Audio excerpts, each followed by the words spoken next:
News, former U.S. Senator and former presidential candidate Paul Tsongas has died of pneumonia in the hospital. We'll have more details on that shortly. Right now, a break.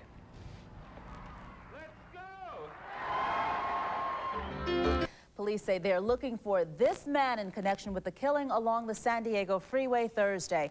They say he is a white male, average height and weight, and about 25 to 32 years old. The probe seemed stalled when it was reported the best witness to the shooting was so distraught she was having trouble helping police come up with a sketch. But tonight, police say the investigators are on the right track. We have lots of leads. We're nowhere near ending our leads. We got lots of direction to go. It would certainly make it a lot easier if somebody knew the identity of the suspect, and I'm sure that somebody does, and they came forward. Nevertheless, we have a lot of leads. We're not by any sake desperate at all. Police also say there may be a second or third suspect, but investigators have no further information on them.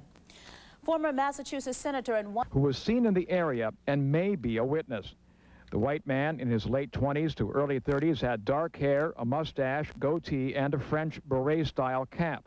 He drove a hatchback-style car of unknown make, possible license number GRH921. Police also say they are investigating a number of telephone calls. There were numerous 9/11 calls that were made, and we are examining those, and we'll be interviewing the people that made those 9/11 calls as this investigation proceeds. Police say they're also analyzing the flat tire to see what caused it. Young Cosby died from a single gunshot wound to the head. Although police say it appears no property was taken from him, they believe it still may have been a robbery. What would be the most logical in your mind is the same that's the most logical in our mind. We have a $100,000 vehicle out there. We have somebody that's changing a tire that's very vulnerable, very easy to rob them. What other possible motivation would be the most likely? It's the most likely in our mind as it is in just about everybody else's mind. Entertainer Bill Cosby and his family remain in seclusion, away from their Los Angeles area home, although they are in touch with police. They've also set up the Ennis William Cosby Foundation that benefits special education, which was Ennis Cosby's field of study. At the crime scene, meanwhile, a side road off the busy 405 freeway, flowers mark the spot where young Cosby died. Now, police here in Los Angeles admit really that it took them a lot longer than they expected to come up with this composite drawing of the suspect. Nonetheless, they say they do not believe the trail is too cold to follow, and they are vowing that they will find this killer and bring him to justice. Gene? Jim, do police believe that this suspect acted alone? Well, at this point, they only have one suspect, but they're not ruling out 2 or 3 suspects. But right now, one suspect is all they're working on, one composite drawing. Jim Hill in Los Angeles, thank you for joining us. A programming note for... to help him with a flat tire, and may have fled when the gunman approached her car. The 27-year-old Cosby killed in what police call an apparent robbery attempt. While Los Angeles is preoccupied with this high-profile killing, there are reminders that this sort of violence is not unique, that Ennis Cosby is not the only victim. In the Los Angeles suburb of Inglewood, about 200 demonstrators, fed up with violent crime, took to the streets. Kids are getting murdered and killed. We are concerned about the safety of our children. So today, these parents say they understand the sort of grief the Cosby family is suffering. George Lewis, NBC News. Getting set in Houston. There you see his numbers, and as usual, he leads the NBA in scoring. Hakeem Olajuwon and company trying to reverse the outcome of the game a little more than a week ago in Chicago when the Bulls routed them. But if they're to do it, they'll have to do it without Charles Barkley. Official word, he's out with the sprained ankle. We'll go to Marv, Matt, and Ahmad for the call after these messages from your local station.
is the NBA on NBC.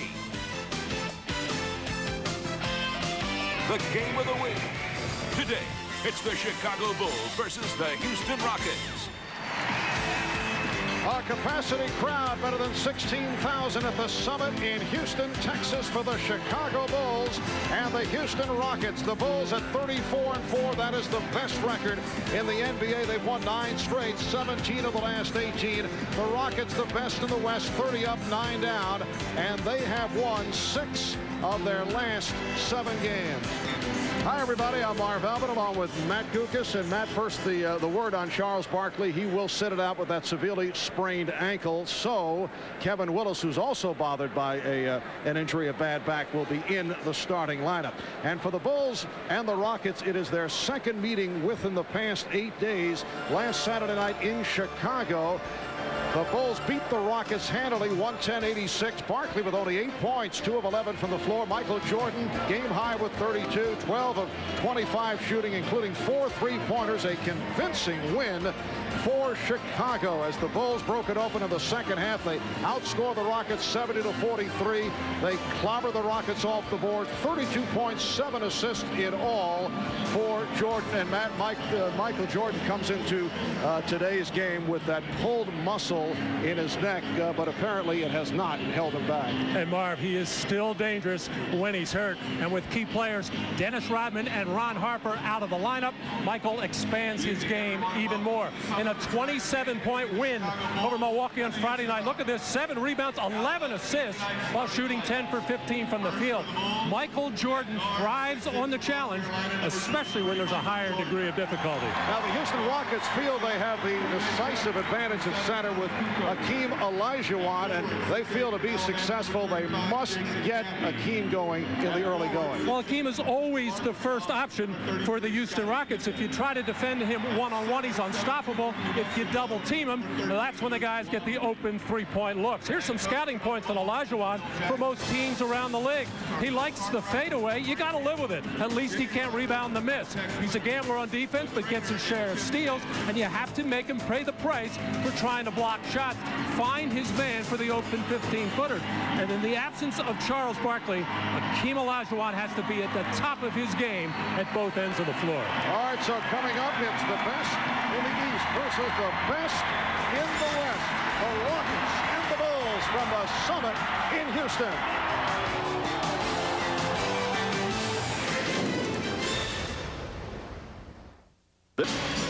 Welcome back to Houston, Texas on a 50-degree day here in Houston. There's Charles Barkley sitting it out with a sprained right ankle. Could be out for another week.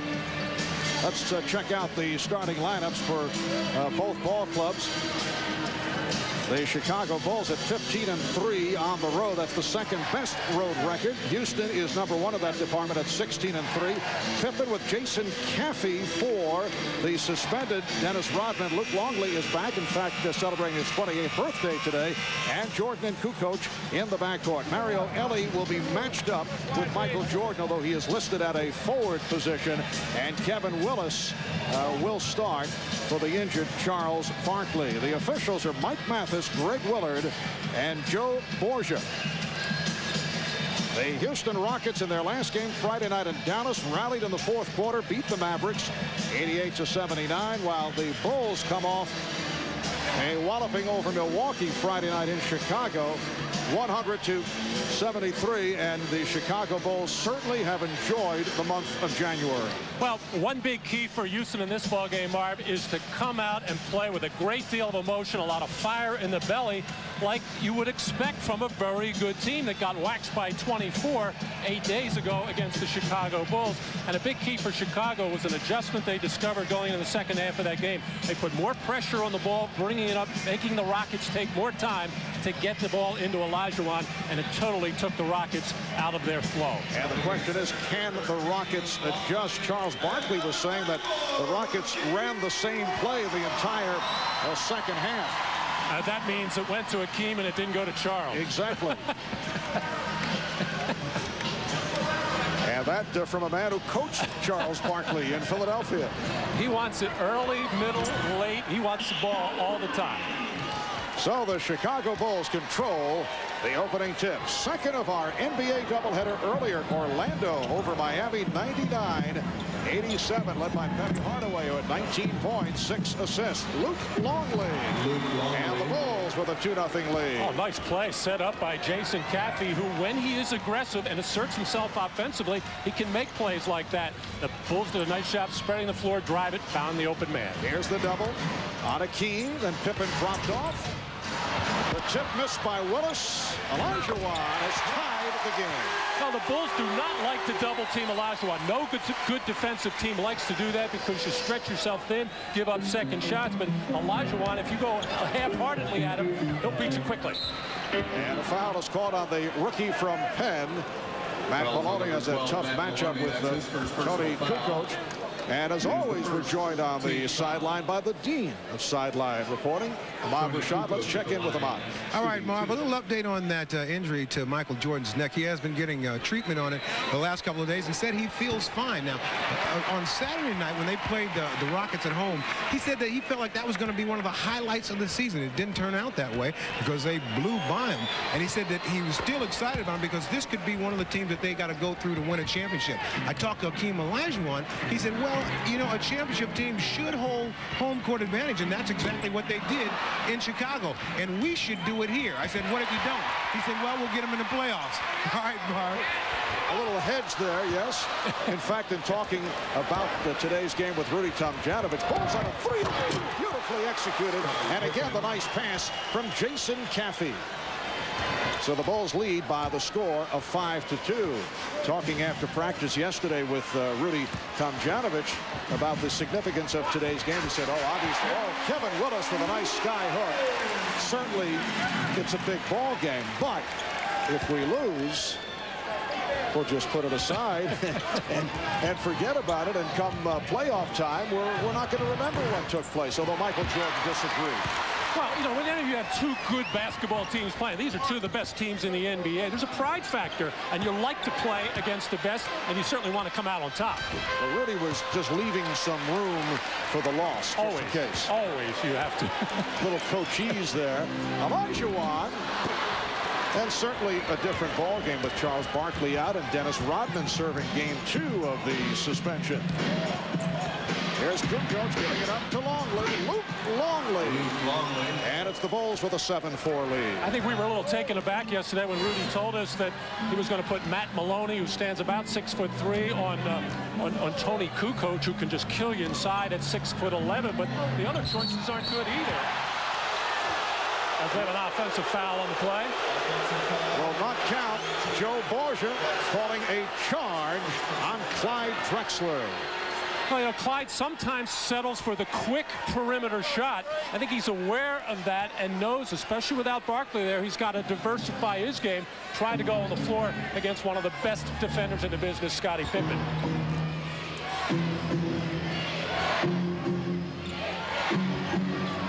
Pippen looking to put it on the floor against Drexler, then changed his mind. Shot clock is at 3. It's down to 1, and Longley not able to hit the rim. It's a 24-second violation. That was all set up by good defensive pressure by Clyde Drexler on Scottie Pippen, the primary ball handler for Chicago, and it took the Bulls out of sync offensively. Getting back to the point I was making with Matt Maloney, the other choices are guard Michael Jordan or Scottie Pippen. That's not particularly good either. So I'm a little surprised that Maloney is not playing Pippen, however, who is more of the point guard for Chicago. Rockets have opened up only 2 of 8 from the field. Olajuwon, and he is fouled. Foul committed by Luke Longley. Well, normally Scottie Pippen is guarded by a small forward, which you could call Clyde Drexler. That pressure there knocked the ball loose. Scottie felt he couldn't dribble again. He thought he got hit on the play as well. But that kind of pressure makes it that much tougher for any team, even the Chicago Bulls, to get into their offense. We were talking yesterday with Akeem, who told us that he has made it through the early stages of Ramadan, the Muslim holy month. He's made it just fine, although it's tougher in terms of the fasting for day games. He cannot have food or beverages at all when he's playing an afternoon game, so that could be a factor here today. Timeout is taken. We'll be right back. No, come on out of there. This is game number 2 of the suspension of Dennis Rodman for kicking at the cameraman at courtside in Minneapolis the other night. What is the reaction of Michael Jordan? We talked about it earlier with Michael.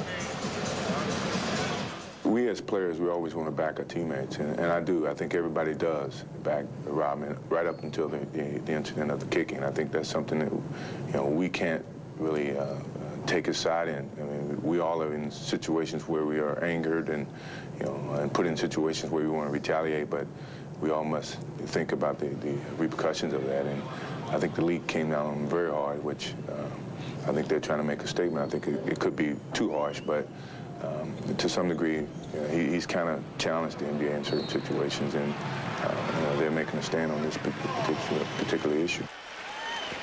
Matt, what's your reaction to the suspension and the length of the suspension? Well, first of all, Dennis always walking that tightrope, testing to see what he can get away with. I don't think any of that was premeditated with the kick, but way over the line, totally unacceptable, had to be dealt with. Punishment was fair, counseling definitely in order. Bulls have a 7-4 lead here in the early moments. Hakeem with a beautiful baseline spin for his second field goal after missing the 2 free throws. Actually, Luke Longley was due to come back in that game last Saturday. Phil held him out one more game to not put him in against Hakeem. Jason Caffey getting off to a nice start, and that has to make the Bulls very happy. Jason Caffey, second-year player from Alabama, making his 4th start. Here's Maloney showing confidence in the shot. Telling us yesterday, very tentative at the start of the year. Here he is in the starting lineup after a year in the CBA. Longley, and a loose ball foul is called. Matt Maloney, the Ivy League Player of the Year in 94-95 out of Penn. Last year played for Grand Rapids in the CBA. Played for Brendan Soor, the longtime NBA assistant coach. Caffey called on that foul, but Matt Maloney got an opportunity because Brent Price was making it back from a knee injury and a broken arm. Suffered the broken arm in preseason. Olajuwon from Detroit. Rockets lead by 1. And Matt was telling us yesterday how appreciative he is of the job that Brendan Suhr did with him last year, just throwing him in there, throwing him to the wolves, so to speak, to let him make his mistakes and play through them. And now it's done him well for this year, but being on a veteran team like this has really helped. All right, Pippen fires it up. And here comes Maloney pushing down. Willis, played by Caffey. Willis working hard. Will not count. Offensive foul again against the Rockets. Well, Kevin Willis has not been that aggressive offensively because he hasn't had the playing time to do that. He knows his role is limited with this team. Rebound, play defense. But without Charles Barkley, these are the kinds of plays that he used to make when he was an Atlanta Hawk. And obviously distressed with that call. It looked like a bad one. Michael Jordan has not attempted a shot over the first 5 minutes. Pippen got the step and blew the layup. Bad angle, unable to use the glass, and somewhat intimidated by Olajuwon. And here's Mario Elie. A 3 for Elie. And the Rockets on a run lead it 13-9. Well, this is the kind of emotion that Houston had to come out with and get this crowd involved. Charles Barkley has been critical of this crowd, has been not into the game enough. And the foul called on Elie. Scottie Pippen is going to get too flat to the baseline here and got his right arm too close to the backboard without being able to use the backboard. And Michael Jordan, trying to protect in the lane against the onslaught of Houston, left a good three-point shooter open on the spot up, Mario Elie. 7-0 run by the Rockets. Randy Brown, who played a significant role defensively last Saturday night against the Bulls, checking in for the first time, replacing Jason Murphy, and Brown does it at the offensive end. So you'd have to say the matchup with the Matt Maloney and Tony Kukoc certainly didn't hurt Houston in the early going. The Bulls have had to make the first adjustment. Rockets have hit their last 4 shots. They're up 13-11. We are halfway through the first quarter. enjoying the dribbling exhibition by Maloney. And now he pops for three. And lately, Matt Maloney has been so comfortable out there now. You can just imagine how much Charles Barkley is saying. When you're spotted up, you're open, let it fly. Don't hesitate for 1 second. Rockets by 5. Jordan's first shot. Michael Jordan on target in his first shot attempt. And the Rockets now lead 16-13. They double up on Maloney. Willis actually intercepted that pass intended for Ellie. Good look by Ellie to find Willis. Oh, Michael Jordan trying to be aggressive out of the perimeter. Oh, long pass by Pippen way over the head of Tony Kukoc. And Michael Jordan, in that attempt to be aggressive, forgot the man that he picked up on the switch, Kevin Willis, who was playing very well. And I think it's one of the reasons why Phil Jackson wants Kukoc being guarded by Willis right now. Take him away from the basket where he is less effective. And Matt Willis did a good job Friday night, although he was a question mark because of a nagging back. Took a late flight to Dallas, was not going to play, but with Barkley's sideline, he did play and played well. Shot clock at 5. Willis setting up for the three. It's all going right for the Rockets. They hit their last 7 shots and now lead 21-13. Kevin Willis not noted for his three-point shooting. Well, the adrenaline is pumping in all the Rockets right now, in particular Kevin Willis. That's only his second three-pointer this year. He took a bunch in Atlanta, however. Olajuwon making 8 straight buckets for the Rockets. Bulls not calling for time, though, with 4:20 remaining. Off the steal, Maloney. Ellie saving it. Here's Drexler. They finally missed a shot.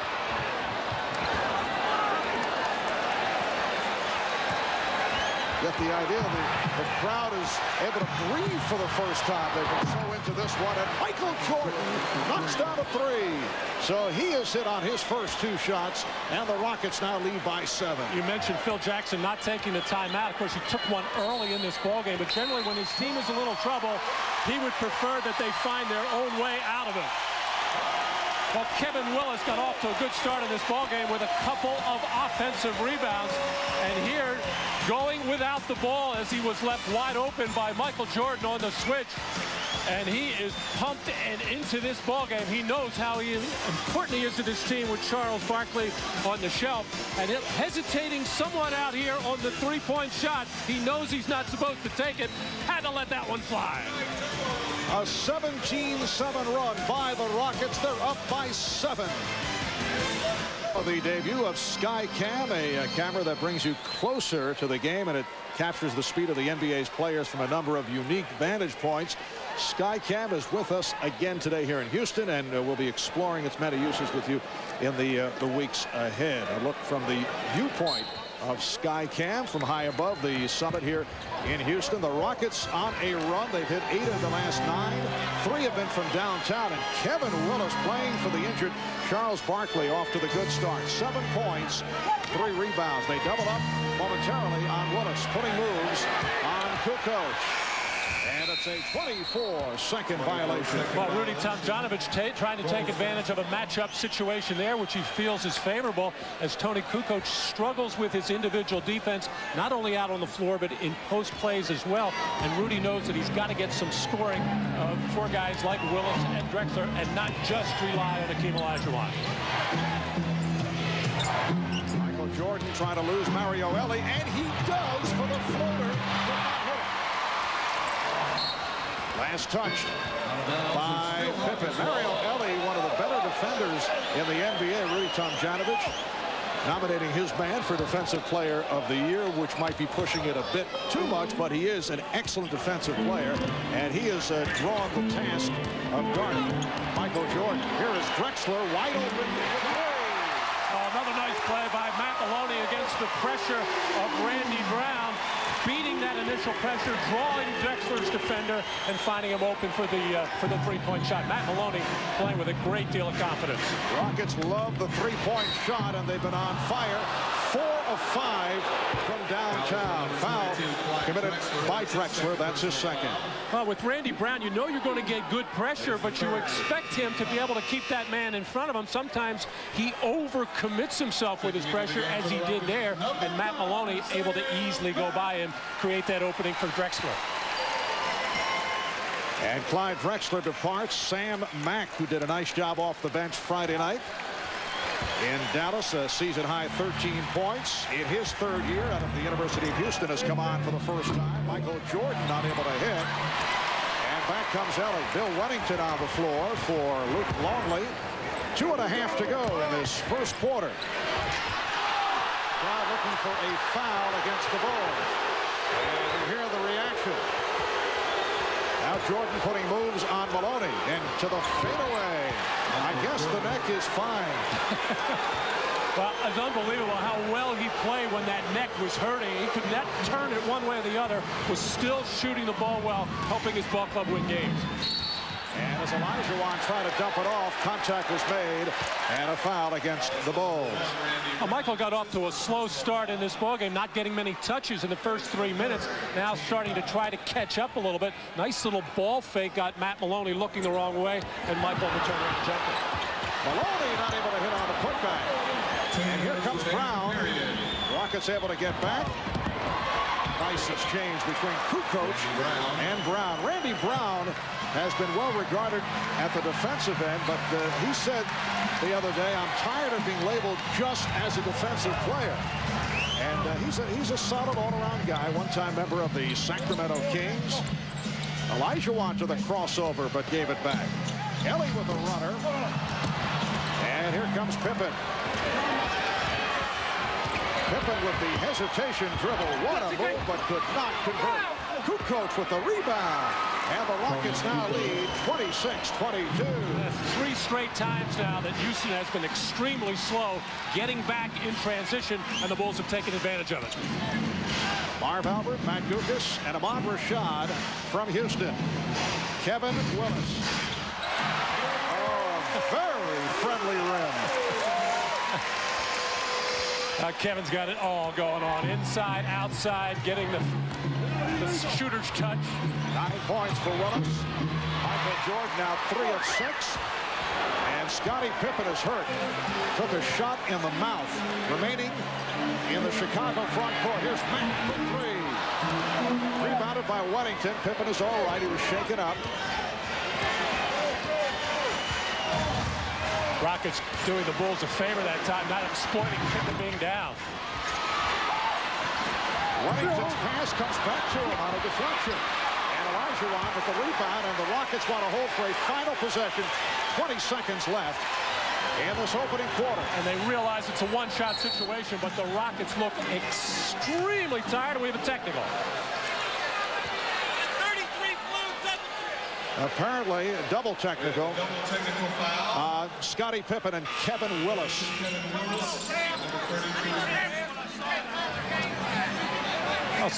Scottie Pippen taking exception, and rightly so, to and the Mutombo wave with a finger not to put that forearm elbow up and out as Kevin Willis did.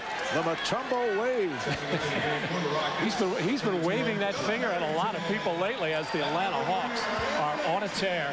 And he's a big reason for it, along with Mookie Blaylock and Christian Laettner. Yes, Lenny Wilkins has his club playing exceptionally well. Final seconds of this first quarter. The rookie Randy Livingston handling the ball, and was blocked by Brown. And a foul is called with 2 9/10 seconds remaining. Well, as most of these things happen, it doesn't happen just at that particular time. This was the play before when Scottie went down, and that was the right elbow that time of Kevin Willis, and that's the reason why he was upset. The Bulls foul on Wennington, and then Willis is rejected by Wennington. The buzzer sounded, but let's see if they'll put some time on the clock. Ball was deflected out. Yes, they are putting 4/10 of a second on the clock. Rockets have a 6-point lead. And Mario Elie getting set to inbound. Rockets have done it with the 3-pointers, 4 of 6 from downtown. They've led by as many as 10 points. And it's waved off. Need a deflection at that point with 4/10 of a second remaining. after one here at the Summit. Crowd responding. Michael Jordan, 3 of 6, 7 points. Hakeem Olajuwon is at 4 of 8 for 8 points. It's the Rockets 28 and the Bulls 22. You are watching the NBA on NBC. The Summit in Houston a moment ago while we were away in commercial. Michael Jordan and Scottie Pippen were discussing that last incident involving Scottie Pippen and Kevin Willis. Let's listen in.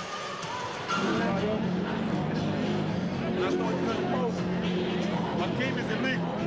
So hold it back. He's dropping down way below me.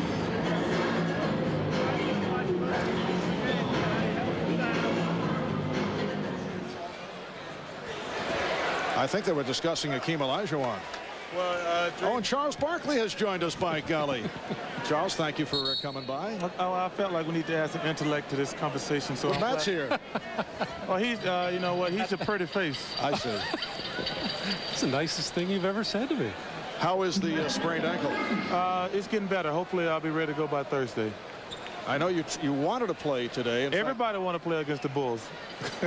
No, but I guess it was a late decision. At first, you were saying 7 to 10 days, right? Yeah, but hopefully it will be 7 to 10 days, and hopefully next Thursday. But, you know, everybody gets excited to play the Bulls. And a good start for the man who replaced you, Kevin Willis. Well, I think he has an advantage. Without Dennis in there, he has a chance to have a great game. Rockets 28 and the Bulls 22 as the second quarter gets underway. And the rookie Randy Livingston now being guarded by Steve Kerr, who has checked in for the first time. Mario Elie fouled by Jason Caffey. Charles, I know you've been somewhat critical of the fans here in Houston in the early part of the season, not being enthusiastic enough for the type of team that you guys have, and sometimes you guys have gotten behind against weaker teams. Well, I'm not really critical. I just think that when we go on the road sometimes, you know, people talk about your mom, your families, and throw things at you. That's the type of, like we had in Phoenix, it was a great environment. I think a lot of the fans come here, they want to be seen. So you're encouraging Houston fans to throw things at the other team. That's the way it is when we travel. People throw things, shout. Excellent idea, Charles. Hey, nothing wrong with having fun. We're supposed to have a home crowd advantage. It actually, you have also said that the Rockets have been passive, which is one of the reasons that you have been very valuable, bringing your energy to this ball club. Well, I think, you know, the Rockets, even when they won the championship, they kind of coasted through the regular season and turned it on the playoffs. But I think now that when people think we have a really good team, every night we play, it's a big game. And we got to raise the level of our game. Well, Kevin Willis continuing the onslaught. 11 points for Willis, and the Rockets now lead by 8 in this opening minute of the second quarter. And here's Randy Brown looking very offensive. He's a good player. And a vital guy in their win against you Saturday night. Well, I tell you what, the Bulls don't have any bad players.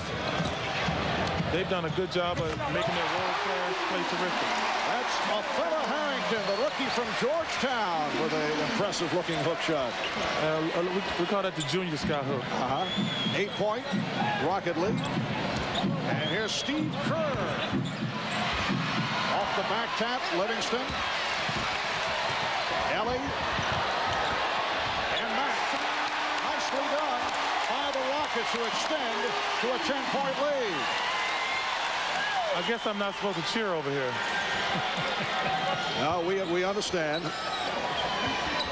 Charles, what's your reaction to there's a traveling violation to the Dennis Rodman suspension? Well, I think Dennis was wrong. I don't think anybody condoned what he did. But I like Dennis as a person. But I thought the fine and suspension was a little excessive. But, you know, he's done some things, and I think they add that in there. But I thought it was a little excessive. I think my man deserves the Academy Award. If he doesn't get it, we should have a controversy. You're talking about the photographer? Yes. He was good. But that's only part of the issue. Dennis was wrong. Yeah, he tried to deflect it with that. Hey, Dennis was definitely wrong. But I think the fine was a little excessive. And here's Brown. Randy Brown, 4 of of 5 from the field. Brent Price into the ballgame now. Charles, how far away is he from, let's say, where he was at the end of last season and where he's going to have to be to help the Rockets? Well, I think the problem with Brent is right now he's lost his confidence. I think that the 2 point guards we have done such a good job. He really hasn't got a chance to play. And you can't get your confidence in practice. Brent's going to help us go in the long run. Rare miss for Willis, who leads the Rockets with 11 points. You have been talking this year, I don't know if you coined the phrase, as we see Longley throw the hook shot up, about the many knuckleheads in the NBA, talking about some of the younger players, and you've been upset with some of the actions. Well, I think that Michael and Karl Malone started, and I kind of just joined in. I think a lot of these young guys now, they make so much money, they don't respect the game and play hard every night. For the simple fact, there's not that many good teams in the NBA. I mean, there's only, I think, 8 or 9 teams above 500. Kevin Willis. Would you say at one point, although you always played hard every night? Yeah, I was a knucklehead, but I always played hard. Early knucklehead in your days with Philly. But see, I don't mind a guy being a knucklehead. That's like, you know, people rag on Dennis Rodman. Dennis Rodman plays hard all the time. You got to respect that. I don't care what he does off the court. He plays so hard on the court. All right, 8:21 to go in this first half. Rockets by 6 points. Heat noon Eastern. And then Alonzo Mourning and the Miami Heat going up against Patrick Ewing and the New York Knicks. In game 2 of the Twin Bills, Shaquille O'Neal and his Los Angeles Lakers will be in Seattle taking on Shawn Kemp, Gary Payton, and the rest of the Sonics. A doubleheader next Sunday on NBC. So, Charles, you check out the Twin Bill next Sunday, and then you... No, I'm not. I'm going to be down in the Super Bowl having a good time. In person? In person. Oh, yeah. Charles Barkley joining us here at courtside. We're at the Summit in Houston. 8:16 remaining in this first half, and the Rockets lead by 6. Brent Price, who just checked in, called for the foul, and he's replaced by Clyde Drexler. Charles, when you were just a little guy growing up in Leeds, Alabama, Wilt Chamberlain joined the Los Angeles Lakers to go along with Jerry West and Elgin Baylor, 3 superstars. It didn't work right away. How can it work here in Houston with 3 stars like you, Clyde McKee? Well, I think we got to have voluntary cooperation. I mean, we've all had great games, and we've all had subpar games scoring-wise. I think I have probably the biggest advantage because I think those guys need to score. But I think for myself, I can make a difference in the game by just rebounding. So I think I have the hardest job, but also the easiest job. Because I never worry too much about scoring. If I get 15 to 20 rebounds a night, I probably help this team more than I do if I get 25 points. And how about somewhere down the road, the inexperience of the 3-point guards that you have now? Could that be a problem come playoff time? Well, I don't think we expect a lot out of our point guard. They all 3 have been terrific all season. But I think if we're going to win a championship, it's going to be me, Dream, and then Clyde. And that's a big if. A long way to go. And at times, you will take over a game as you did against the Knicks last Tuesday night. I think that gives us an advantage. We've all had games where we've all been on the road. And at this stage of our career, none of us are good enough to carry a team every night. Hakeem Olajuwon with 10 points. We were talking earlier about the fasting period of Hakeem. Is there any noticeable? Well, I think today, I was talking to him. On day games, he really struggles. But what I told him to do was, you know, he said, Coach, I don't want to use all my energy in the first quarter. What I told him was, hey, just get the rebound, kick it out, and don't run the floor every time. Because they're going to try to wear him down. But the Bulls, they're only going to play a certain amount of minutes. They never take their stars over X number of minutes, and we don't want to wear them out in the first half. If you beat the Bulls, you got to play 4 great quarters. Olajuwon has 12 points. Rockets now lead by 8. Kukoc using the pick, setting up Kerr, and here's Jordan. Yes. Michael Jordan with 11. Charles, that point you made about Hakeem and maybe just take some time off offensively while he's out on the floor. Just play defense for Clyde Drexler. But start some fast breaks, let the other guys get involved. Why can't he do that more often? Well, I think I'm talking about normally he runs the floor. But today, because of his fasting, he doesn't have that type of energy. Pass again from Caffey to set it up. And Jordan was fouled. Hakeem Olajuwon is just so gifted inside and so quick on that spin. No way Luke Longley can stay with him. And Clyde Drexler not thinking so much perimeter shot right now, spinning nicely inside for the easy basket. 6:38 remaining. First half, Rockets by 8. All right, earlier, Scottie Pippen took an elbow to his mouth from Hakeem Olajuwon. He was also upset with Kevin Willis. And here in the second quarter, he has continued to point out to the officials that he took a shot. And we'll listen into the conversation with Mike Mathis.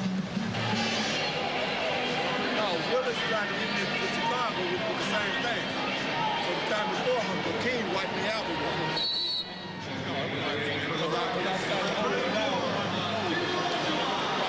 Well, Scottie Pippen saying that Kevin Willis apparently caught him and Hakeem wiped him out with one. Hey, stay at the paint. If he gonna come in the paint, he's gonna get hit. As simple as that. It's very simple. You come in the paint, you just gotta expect to get hit. Now, is Kevin Willis a tough guy to practice? Yeah, he's a tough guy. I mean, he got one of the best upper bodies, and he uses it extremely well. Is that out of the Bill Cartwright school? And also, Phil Jackson, as a player, was a guy that his teammates did not like to practice. Cartwright and Mutombo, they elbowed, and Kevin Willis, they elbows first. Drexler taking it to Olajuwon, and the Rockets now lead 42-34. 6.5 to go. First half. Marv Albert, along with Matt Dukas, Ahmad Rashad. We're joined by Charles Barkley. Charles, what's your reaction to the statements made by former Houston Rockets star Elvin Hayes, who said that you're too friendly with Michael Jordan and it hurts your intensity? I don't think anything hurts the Bulls. My intensity. That's not true. Number one, I said I wouldn't say anything bad about Elvin because he's one of the players who made it possible for me. But on that, he's dead wrong. You think Michael ever tries to charm you? No, I try to. First of all, anybody who knows Michael, you want to beat Michael more than you want to beat anybody in the world because he kills you. Fouls on number 32. Clyde Drexler in the open floor. Charles, you don't see him going off that right hand too much, but Steve Kerr made him change directions a little bit and go to his left. That's uncharted territory for Clyde Drexler. Hey, when Clyde go left, he go pass the ball. He's going to pass it if he goes left. And the Rockets have hit their last 5 shots. They now lead by 10.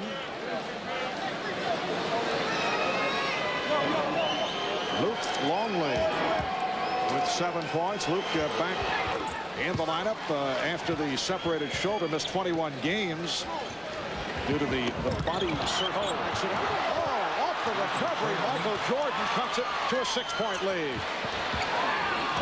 Rookie mistake there by Harrington getting underneath the backboard. And also being careless with the ball around Michael and Scottie. That's probably the biggest mistake you ever make. When them guys around, you got to be careful. A steal by Livingston. Randy Livingston, second-round pick out of LSU. A fella Harrington is blocked and fouled. Well, the Bulls like to put on that pressure in free throw situations, and Othella Harrington is able to run the baseline here. He does it, but he stops behind the backboard and really doesn't have a good passing angle. Duck soup for Michael Jordan. Hey, when Michael, Scottie, and Gary Payton around, they'll steal anything. I noticed, Charles, the other day you were saying how much improved you think the Lakers are now with the addition of Robert Horry. Now, they've lost 2 in a row at home. Got beaten double overtime by Detroit last night, but you still think they're going to be right there with you in Seattle? I think it's going to take some time for them to adjust to him having him in Atlanta, but I think he will make them a better team. It's going to be similar to playing with Shaquille, like similar to playing with Dream, and I think he's a system player. Luke Longley chatting with Coach Phil Jackson, sitting down after picking up a 3rd foul. And Charles, you also mentioned that you guys could use a player like a Robert Horry. Maybe it's a Stacey Augmon. I would love to have Stacey Augmon. I think we need one more athletic guy because I think we're wearing Mario down, playing him defensively against the best player every night. I think we do need one more athletic guy. How about Augmon's inability to make the 3-point shot? How much would that hurt? I'll take it. And they're not using him. They might as well give him up. Scottie Pippen is now 1 of 6 from the field. Just under 5 minutes to go. First half, Houston leads by 6. Drexler for 3. And a loose ball foul.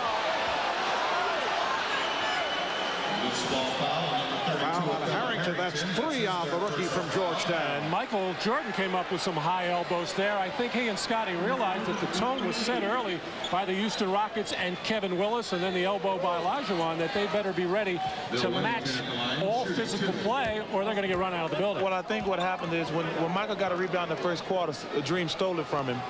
And what I try to do, if I get a rebound and a guy steals one, I try to knock his teeth out the second time. And that teaches them a lesson. Don't be reaching in there when I get the rebound. So Michael knows that. Michael's not a weak sister now. He'll hit you. For the Rockets, number 42, Kevin Willis. And Kevin Willis replacing a fella Harrington, who sits down with a field goal and 3 fouls. Bill Weddington at the line. Bill Weddington is a good player. Fits right into the Bulls system. Yeah, he's a good, solid NBA player. And here comes Jordan. We better get back. Pippen changed his mind. Weddington. I told you we better get back. Well, there was a sequence in the first quarter, Charles. 3 straight times Houston looked very slow getting back. Whether fatigue or bad habits, I don't know. But the Bulls are bad habits. Get back to the game.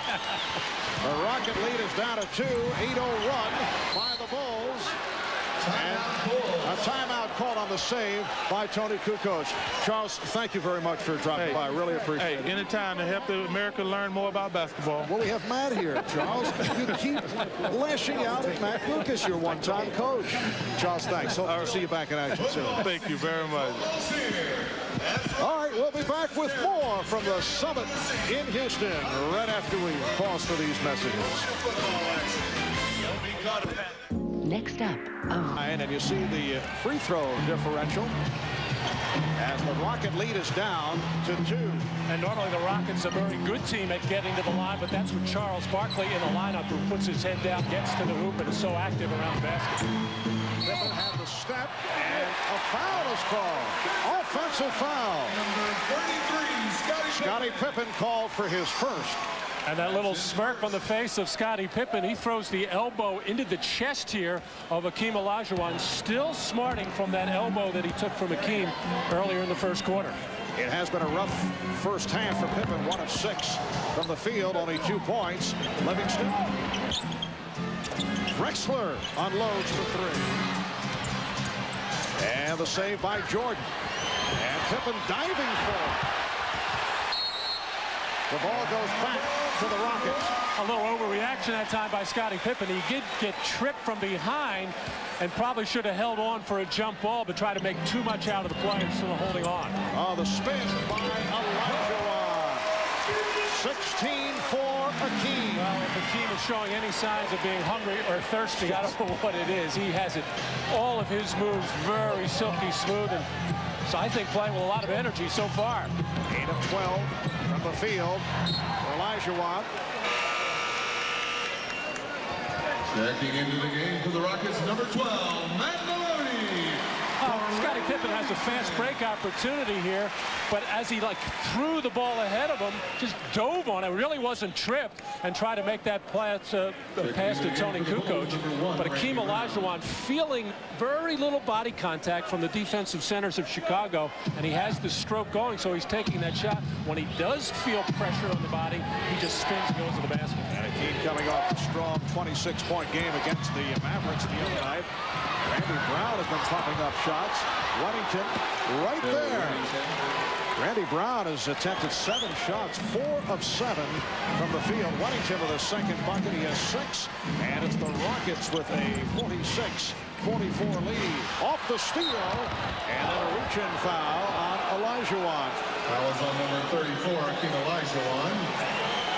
That's his second personal foul. Earlier, it was Clyde Drexler taking the hit he felt and had some words as another example of working the officials is demonstrated. Respect. You didn't see Scottie Hackman in the corner. That's about respect. That's what I thought. Clyde not just complaining about the non-call, the hit. He wanted to put a little guilt in Mike Mathis' mind and saying, hey, I'm a star too. Just like Scottie Pippen, I deserve any call that's out there. I got hit on a jump shot. Make sure you call it. Rockets 46 and the Bulls 45 with just under 3 minutes remaining. In the first half, Matt Maloney is back on the floor. Olajuwon getting it back to Drexler. Nice give and go. And the Rockets lead by 3. Bulls now have Jordan with Pippen, Brown, Weddington, and Kukoc. Weddington. And here comes Drexler on the open floor. Finding Ellie, that's his favorite spot. Hit one earlier. Olajuwon able to take it away from Jordan. Oh, Matt Maloney was ready to let that go, but he was a little bit too far out at about 26 feet. Now Jordan with Kukoc to his right. Takes the jump shot. So Michael Jordan is now 5 of 10. He has 15 points to lead Chicago. And you saw him say to Scottie Pippen, my fault. Michael Jordan just trying to get it all back with one shot there. Knows he probably should have tried to explore going to the basket, draw a defender, and kick to an open man. Drexler for 3. The Rockets 51 and the Bulls 45. That's the second from downtown for Clyde Drexler. Weddington on the follow.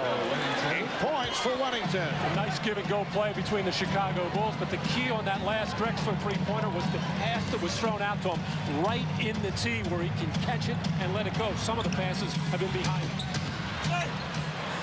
Rockets lead by 4. Chicago Bulls with 9 straight wins. They are 34-4. They have won 17 of their last 18 games. Foul committed by Ellie. 17, Mary Ellen. That's his second personal foul. We've seen some of the passes that have been thrown Clyde Drexler's way, behind him, below, down around his ankles, where he's still trying to shoot as he's gathering in the pass. This one was right there where in that triple threat position you can pass, dribble, or shoot. And of course, Clyde is always ready to shoot. Michael Jordan with 6 rebounds thus far this first half. We touched on it earlier with the absence of Dennis Rodman. Michael a bit more aware of going to the boards, and the Bulls saw that on Friday night against the Milwaukee Bucks. Well, he and Scottie Pippen have to pick up that slack without Dennis Rodman, as this man does, Jason Caffey. But Michael telling us before the game that a lot of times now with a guy like Rodman out, he's going to read off Scottie Pippen to see what is going in his game. If it's a passing game for Scottie, Michael will shoot more. If Scottie's got to go on scoring, Michael will pass more, but he knows they both have to rebound. Matt Bullock has checked in for the Rockets for the first time. Here's the pressure on Chicago with 1 minute left in the half. Here's Maloney open for 3. Well, Matt Maloney, 3 of 4 from the field, 2 from downtown. He has 8 points, and the Rockets lead by 5. Matt Maloney, coming off a very poor game the other night in Dallas, has bounced back nicely. Houston is 6 of 10 from three-point range. The Houston Rockets at 30-9. They have won 6 of their last 7. The one loss of that stretch to the Bulls last Saturday in Chicago. A timeout has been called. It is a 20-second timeout. Well, a terrific first half for Hakeem Olajuwon. 8 of 13, 16 points in all. Well, as I said earlier in the game, the Chicago Bulls do not want to double team him, and that is death, because he is going to make these shots on you time and time again. And then when you try to crowd him and push him out of the lane, that quick drop step spin to the baseline is too quick for any big man in basketball. And Hakeem scoring average dipping down a bit, but that because of the presence of Charles Barkley added to the mix. But Hakeem having another magnificent season. This coming Tuesday, he will celebrate his 34th birthday. The only player ever to be Defensive Player of the Year and the regular season and Finals Most Valuable Player in the same season. Rudy Tomjanovich taking that 20-second timeout. First of all, if you don't use it, you can't take it into the second half. But also, I think, want to get his team on the same page. It's a 2-for-1 situation here if the Rockets can get a relatively quick shot up here at the 30-second mark. Rockets have a 5-point lead. Muller, played by Kukoc, finding Willis. And the foul is called, a reach-in. Foul committed by Jason Caffey. That is his third. Foul is on number 35, Jason So Kevin Willis will shoot a couple. Kevin Willis spent 9.5 years with the Atlanta Hawks, then on to Miami and Golden State. Signed with Houston as a free agent. Houston 0 for 4 at the foul line. Well, Kevin Willis can still get it done down low, although he is not much of an offensive force for this team because of the other three players. Always been a good rebounder. In fact, one year battled Dennis Rodman for the rebound crown in the NBA about 6 years ago. Kevin Willis in his 13th season out at Michigan State. Rockets with their first successful free throw, and they lead by 6. They have led by as many as 10. Off the steal. Maloney finding Willis, not to make. Sam Mack, a native of Chicago, wants to do it against his hometown team, but could not. Jordan is there for the foul. Final seconds of the half. And they will not get the shot off. That's the end of the first half. So it's the Rockets 55 and the Bulls 51 at halftime. Michael Jordan in a conversation with the second-year player Jason Caffey. Jordan, as you see, leading the way with 19 points. Olajuwon, high man for Houston with 16. Bob Costas coming up at halftime.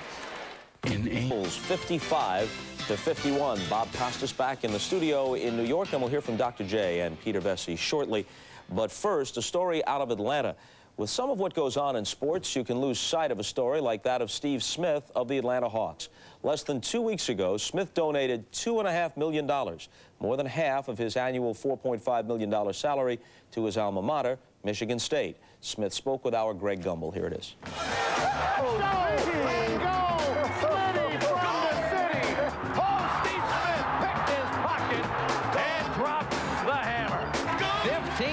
At the Omni and 8 in a row overall. This is a red-hot basketball team. What has gotten into you Atlanta Hawks these days?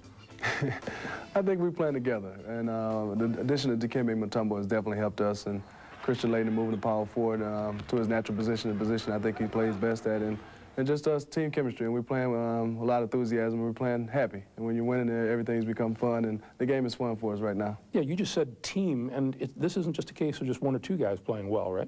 No, it's everybody. I think different nights we have guys stepping up. We have a guy, Henry James, who comes from the CBA and wins the game for us, and we have Tyrone Corbin, the old veteran, winning games for us. So we have a whole team that's capable of winning games for us.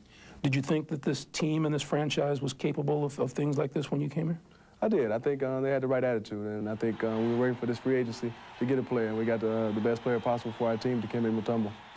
The buzz surrounding Steve Smith recently is your gift to Michigan State University and also to Pershing High School in Detroit.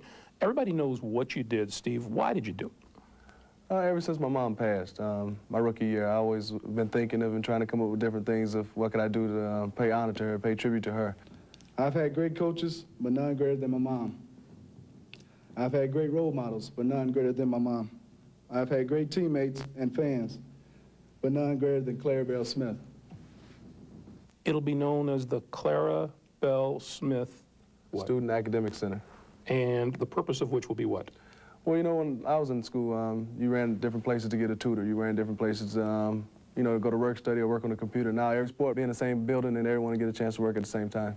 Tell me about your mom. I mean, she obviously had a big impact on your life, the way you live it, the way you approach things, how you go about your life. She was a giving lady, a lady that took care of everyone. She was known as the neighborhood mom. She cooked for everybody. She made sure everybody was doing well. And as far as me and her, we had like a friendship more than a mother and son situation. We were like best friends. And, you know, that was the best thing about me and my mom's relationship, that I could go to her with anything, problems or no problems. I know that you're doing this for your mom and in her memory. Is it possible that you're also doing it to try to set an example? I mean, have you been one to try to set a good example for others? The way I've lived my life. I mean, I'm not going out to try to say other athletes should do this. I think people should do it coming from their heart, not to get anything gained from it. And I think it's something I like doing. And if I didn't like doing it, I wouldn't be doing it. It's something that I've been doing for a while, even before I made it to the NBA. Are you well aware that kids are watching and that they will sit back and ponder just what it means for an athlete to have made a $2.5 million gift? I think so. I think if I could reach a kid, and I'm trying to do that as far as giving back to the scholarship to Pershing, that if a kid from Pershing High School can go into Michigan State and make something of himself, he would have that opportunity to give back. And as long as I can put him in that opportunity, it's up to him to do whatever he wants to do when he becomes the person he is. What's your long-range goal for your involvement in the community? I mean, does your involvement stop when your playing career ends? I don't think so. I think my long-range goal is somehow to create a youth center. I don't know if it'll be here in Atlanta or in Detroit, wherever I may be living when I'm done with basketball, to have a youth center and kind of be involved with the community all the time. What kind of energy bars are you munching these days? I don't know. It's just something that's came over me. Greg Gumbel with Steve Smith. Let's turn now to Dr. J. Your old coach, Billy Cunningham, has some thoughts about Steve Smith. Yeah, well, between rounds of golf, you know, Billy and I used to talk, and he had Steve Smith down in Miami for several seasons, and he used to talk about the player's talent and the player's character. He thought that Steve was something very special. He had him playing out of position, playing the point guard, but that, in fact, has become a blessing for Atlanta, because now, even though he's playing his natural position, he can move over and play the point and free up Mookie Blaylock when he's on one of his streaks. But talking about his character, this guy's a special, special guy, and what he's doing for Michigan State is something that we have to take our hats off to. Peter? Steve Smith, common name, uncommon generosity. We knew he was unique. This only confirms it. As Doc says, playing out of position when he came into the league, I think that hurt him a little bit because he had to outgrow the comparisons to Magic Johnson, being from Michigan State, being 6'9". But this is a guy that the Knicks looked very carefully at during the offseason when he was a free agent. Had Allen Houston and Reggie Miller turned down the Knicks, they would have taken Steve Smith. He was waiting on their offer, and looking at what he's doing this year, all-star numbers, maybe that would have been a better pick. Thanks, Pete and Doc. And up next, we'll take a look at the NBA scoreboard, including highlights of the game and the Rockets up by 4 minus Barkley. Well, I'll tell you, the thing to figure was, would Kevin Willis be able to step in for Barkley and take up the slack? It seems as though he has. And then on the other end, would Tony Kukoc be able to take advantage of Matt Maloney? It looks like he hasn't. This is one of those games where, looking towards the second half, Michael Jordan will probably have to go for 40-plus points for them to even be close. Well, Michael has 19 at the half. Right, but I'd like to talk about Olajuwon. Even without Barkley, Houston's strength is its inside game, and it's just amazing that Olajuwon has been able to have 16 points, 8 rebounds, considering that he is fasting. It's Ramadan. I don't think people understand that on an afternoon game, it's particularly tough for him because he wakes up an hour before sunrise, only has juice and oatmeal, and then has no water or anything else until before sundown. So afternoon games particularly tough. So I look for him to wear down a little bit and for Jordan's fangs and veins to come out even more in the second half. And it's going to be tough for the Rockets. Yeah, he cannot, speaking of Olajuwon, even have so much as a sip of water during the ballgame itself. Following the Bulls and the Rockets here on NBC. Welcome back to Houston. The Rockets 55 and the Bulls 51. Michael Jordan, the high man, 19 points and 7 rebounds. Matt, not an exceptional first half for the Chicago Bulls, but they're trailing by only 4 points. And a week ago Saturday, they were down by 3 points, but came out in the third quarter with lots of adjustments at the defensive end. All right, a look at the Miller Lite halftime statistics. First for the Bulls, 50% from 2-point range. 3-point field goals off the mark, only 1 of 7 from the field. And Scottie Pippen has struggled in the first half. Well, for the Bulls to start trying to take command in this game, they have to do it defensively, but they're going to have to get much more production from Scottie Pippen offensively than 1 for 6 from the field. And you see the Rocket breakdown. 6 of 10 from downtown. They lead the NBA in 3-point shots attempted, not going to the foul line, just 1 of 6. At the line for the just under 17%. And a big reason of that is because Akeem Olajuwon is 8 for 13 from the field, 0 for 2 from the line. The adjustment that the Bulls made last week was make it tougher to get the ball into Akeem. We can expect more of that in this third quarter.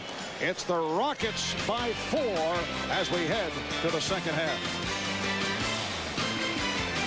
On that collision, Willis, a major major contributor offensively with Charles Barkley sidelined by the sprained ankle. A quick timeout taken by Phil Jackson at 20, called by the Bulls. Well, we were talking about in the first half how Phil Jackson often lets his team figure things out. I don't think he thinks his team is ready.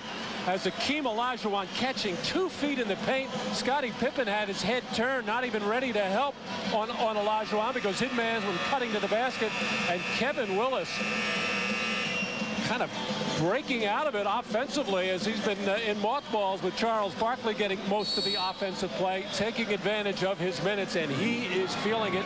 And Phil Jackson, I'm sure, not happy with his team and the adjustments that they talked about at halftime as to what they wanted to do to keep the ball out of the paint.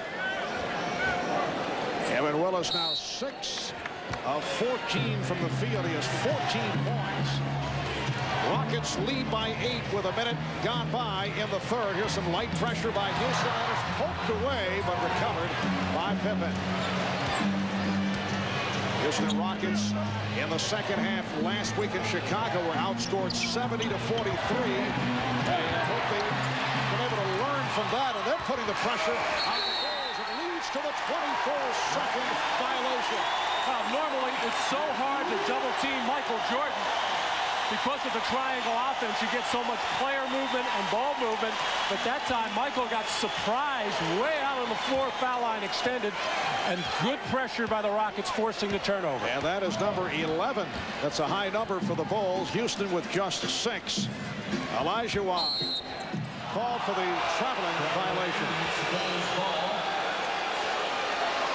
Well, Michael Jordan almost surprised here as he's waving the ball around, and I think the size and height of Willis really blocked Michael's vision, and Mario Elliott coming in strong as Michael just jumping and bailing out, trying to make that pass.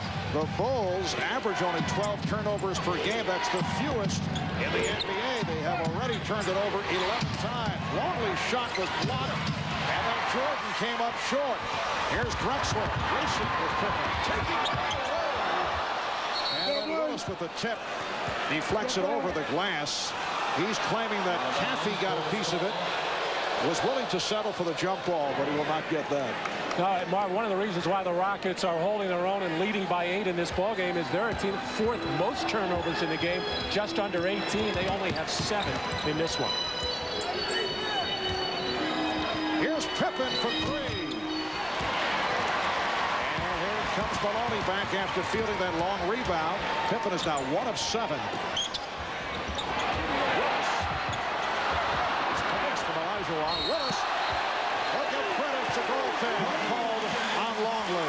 Well, Charles Barkley mentioned in the first half he thought Kevin Willis was getting tired, not used to playing that many minutes. But at 34 years old, these legs are alive as he is just quicker than the Bulls' front line right now. Rockets able to match their biggest lead of the game. Pretty backdoor pass from Longley, setting up Caffey. Rockets lead 61-53. Jason Caffey, a first-round draft pick a year ago out of Alabama. He's had his moments, getting more opportunities this season, and now with the absence of Dennis Rodman getting the playing time, Olajuwon has 20 points. I'm really surprised that the matchup, Matt Maloney and Tony Kukoc, didn't go in the Bulls' favor. Phil Jackson now has had to take Kukoc out of the game, just 1 for 3. Going with Steve Kerr now, trying to maybe get a little pressure on the ball. Not that that's Steve's forte, but also Steve will spread the floor and be that 3-point threat. Ellie switching off on Kerr, and Maloney defending Jordan. Michael now 6 for 15.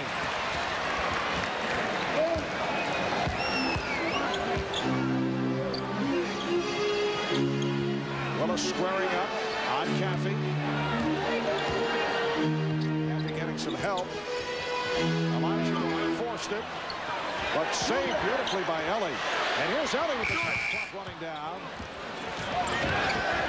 Kerr in the open floor.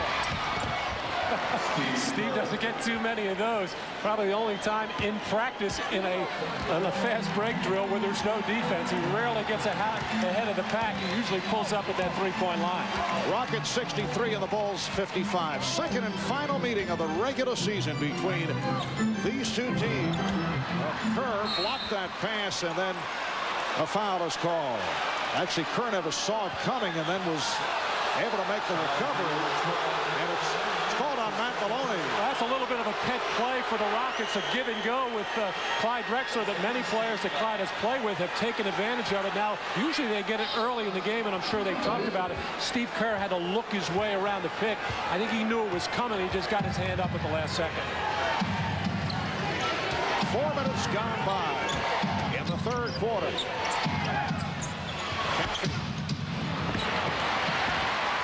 And Drexler again racing it down. Willis with the head fake draws the foul. It's number 4 on Caffey. The Rockets are doing a good job of breaking the foul line playing. By that I mean getting below the foul line extended, where it's a lot easier to make post feeds. And once you get the ball into the post, I don't care how good a defensive team you are, it's going to put you in a bind in a one-on-one situation, or you're going to have to come down and double team. Bill Weddington replacing Jason Caffey, so Phil Jackson is now going with the combination of Longley and Weddington. Weddington at a forward position, matching up with Willis.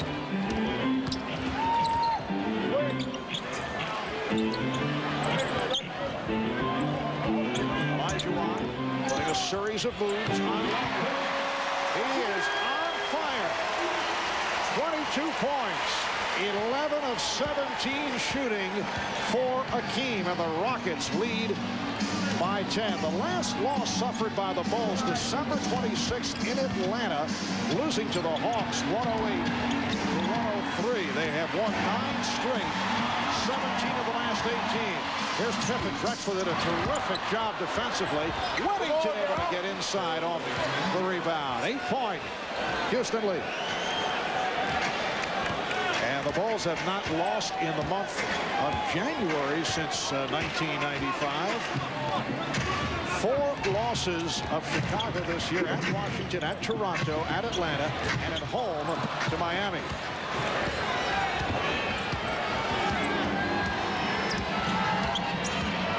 Michael Jordan trying to put moves on. And then the return pass misfired. And you can see Jordan is frustrated. 6:21 remaining, third quarter, timeout taken. You're watching the NBA on NBC. Now, this past summer in Atlanta, women's basketball took a tremendous leap forward, and one of the reasons for that was one of our very own stars, Sheryl Swoopes. And Sheryl, first of all, let me congratulate you, because you are expecting an addition to your family. Thank you. And that addition is actually going to be a little boy. You already know that? I already know that. Will he be able to go to his left is the key? Left, right, down the middle, you name it, he's going to be able to do it. All right. Wait, especially when his first name is going to be Jordan. I mean, what do you expect? Really? Well, that's very nice. Now, on Wednesday, the NBA player allocation will be made for the WNBA, and they're going to name the top 2 players to each team. You obviously will be one of the top 2 players, but where do you want to play? I would actually love to be able to play here in Houston, and for the simple fact that it's the only place in Texas that's going to have a team, and because I'm from Texas, I want to be able to play here, and I'm definitely looking forward to it. Certainly it must have been a thrill for you during the Olympics to have the tremendous crowds that you all had. It was unbelievable. It was definitely like a dream come true to be there with the crowds and the fans, and I think the biggest thing for us that was so surprising was how many people came out to watch, not only the men play, but came out to watch the women play, and afterwards, just hearing how excited everybody was.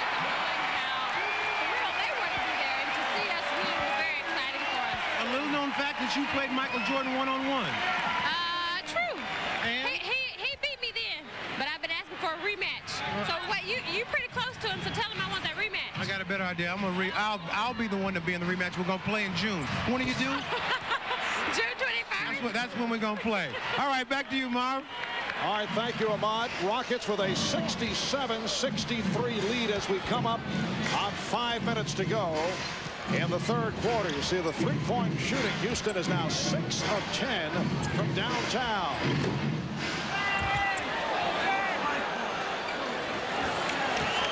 Michael Jordan with 11 rebounds. Look at the Chicago bench, 27-6 over Houston, but it hasn't mattered because they have trailed most of the way. Good coach.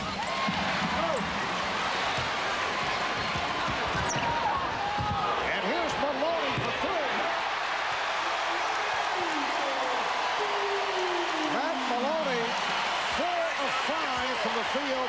3 of 3 from three-point range. And Phil Jackson upset. He felt that Steve Kerr stood in that lane and took that charge from Drexler and didn't get the call. Rockets by 7. Michael Jordan trying to shoot himself back into it. He's only 1 for his last 7. Drexler.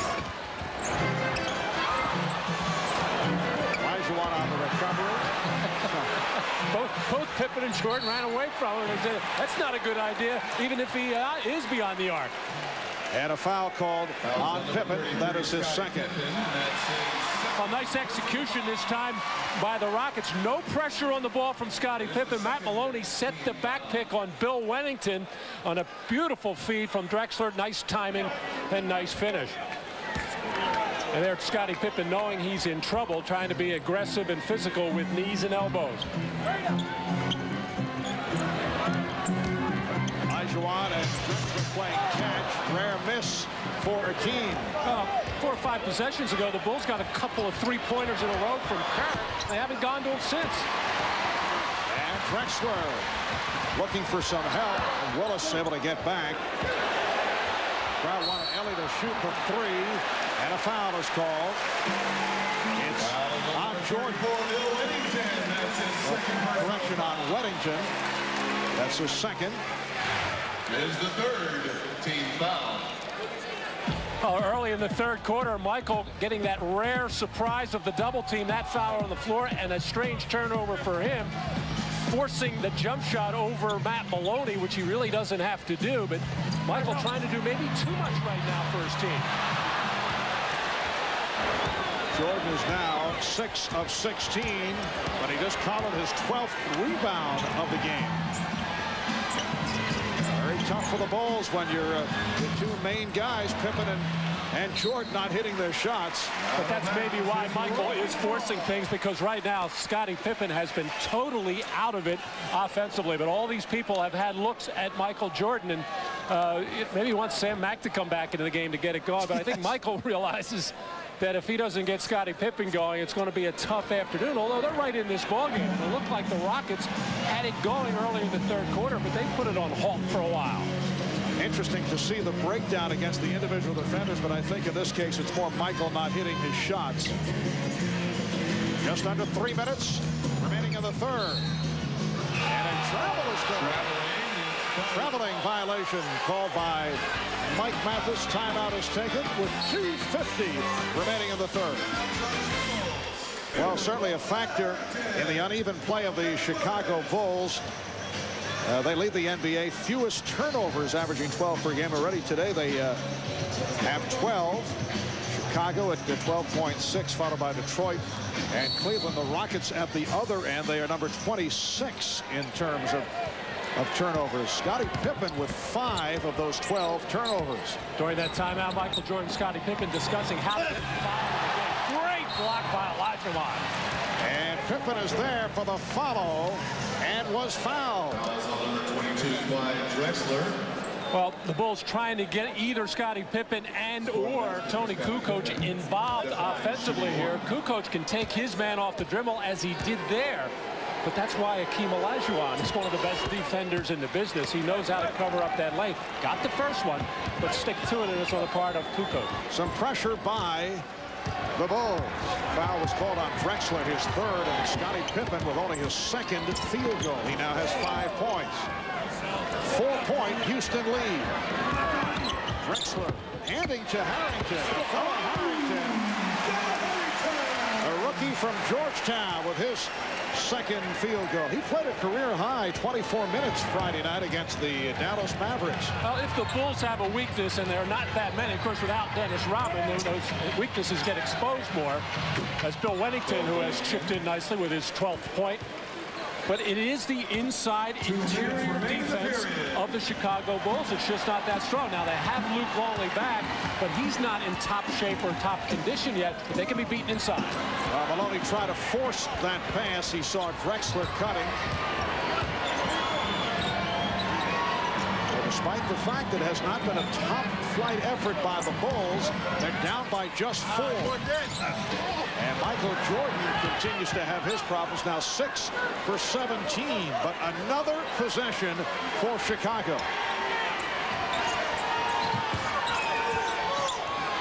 Pippen for 3. And Kukoc with the offensive rebound. Jordan. Wellington. Rockets with a 2-point lead. The Rockets missing many opportunities there to just corral the rebound and settle things down, but the Bulls playing with more of a sense of urgency right now. Drexler for 3. Kept away by Harrington, and he's fouled. A fella Harrington able to hang in, and he'll head to the line. Well, the Rockets like this guy, rookie out of Georgetown.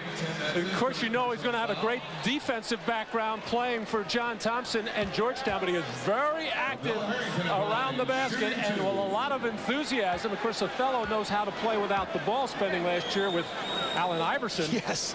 He knows he has to get it off the glass. What are you saying here? Read between the lines. Harrington had missed his first 2 free throws. Michael Jordan getting a rest. He is 1 for his last 9 from the field. Just under 1 minute left in the third quarter. The Rockets now clinging to a 3-point lead. They've led by as many as 10, and they have led virtually all the way. Pippen, Wellington, and Olajuwon with the rebound. The pass attempt blocked, but Mack is there to play it. Well, at least Scottie Pippen that time tried to do something on the inside instead of relying on the jump shots to get him out of the shooting slump, but still a fadeaway jump. And Akeem with the fadeaway. 26 points for Olajuwon. And the Bulls continue to play him one-on-one. They're only down by 5 points. No need to break the game plan here and go willy-nilly double teaming all over the place. They'll stay with this while they're hanging in the game. Fan of defense as Kerr fires the 3. That was close to a set shot by Steve Kerr. Very awkward, very off balance as Matt Maloney was in his face, but Steve had the hot hand a while ago. Final seconds, Olajuwon off the mark as this third quarter comes to a close, and the Bulls are within 2. Look at Michael Jordan. 0 for 6 from the field in the third. So overall, 6 of 18. Pippen is just 2 of 11, but it's just a 2-point ball game. Houston 75, Chicago 73. We'll be back after this from your local station. Welcome back to the Summit in Houston. Marv Albert, Matt Dukas, Ahmad Rashad, 75-73. Houston in front as we head to the fourth quarter. Chicago outscoring Houston 22-20 in the third, despite the 0 for 6 by Jordan, despite the fact that Pippen has not been able to get going. But the bench has done the job, led by Bill Wennington in his 20 minutes. And Charles Barkley was talking about Wennington earlier and saying what an underrated guy he is. 14 points, 10 rebounds in his 20 minutes. The 10 rebounds representing a season high.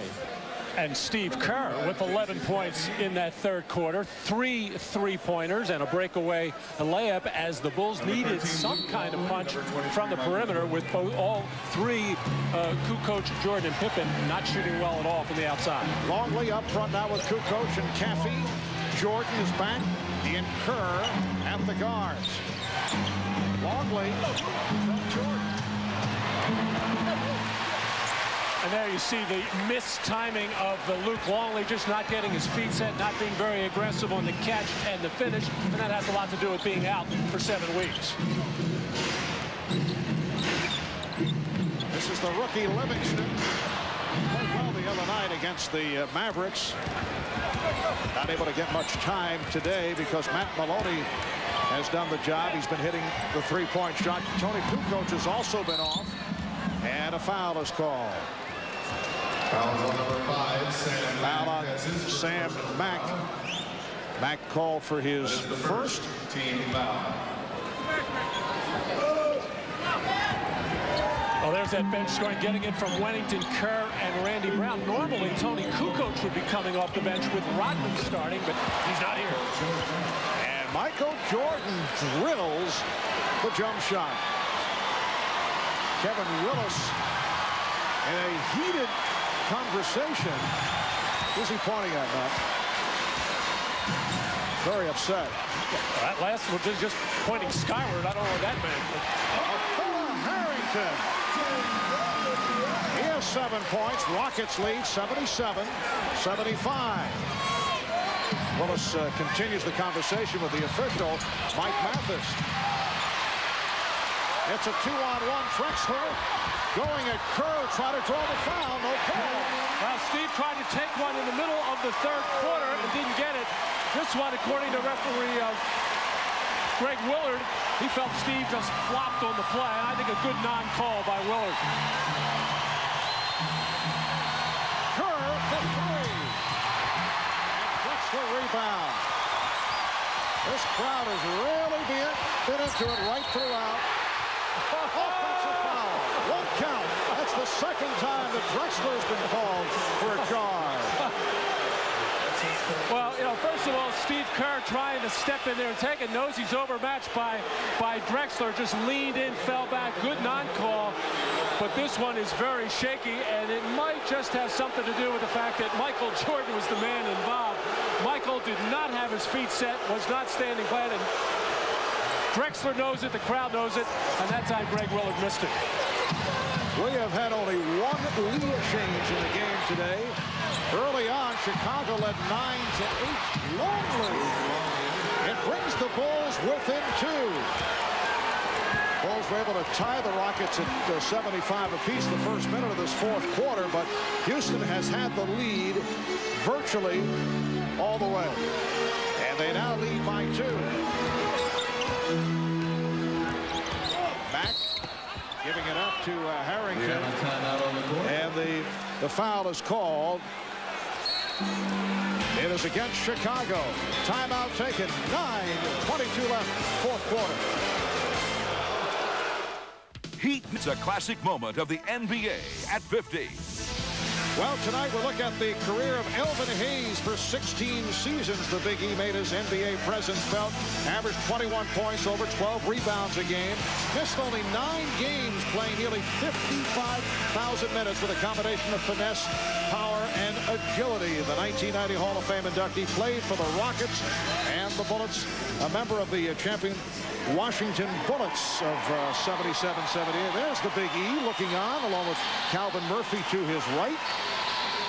Just behind us, in recognition of his classic moment, Miller Beer will donate $1,000 to the Thurgood Marshall Scholarship Fund. And earlier, when Charles Barkley joined us in the second quarter, we were discussing the remarks made by Elvin Hayes, who claimed that Charles being so friendly with Michael Jordan can hurt him should these clubs meet in an NBA final series. And Charles, very diplomatic in his response, showing respect for Elvin Hayes as one of the pioneers paving the way for guys like Barkley, Jordan, Bird, and Magic.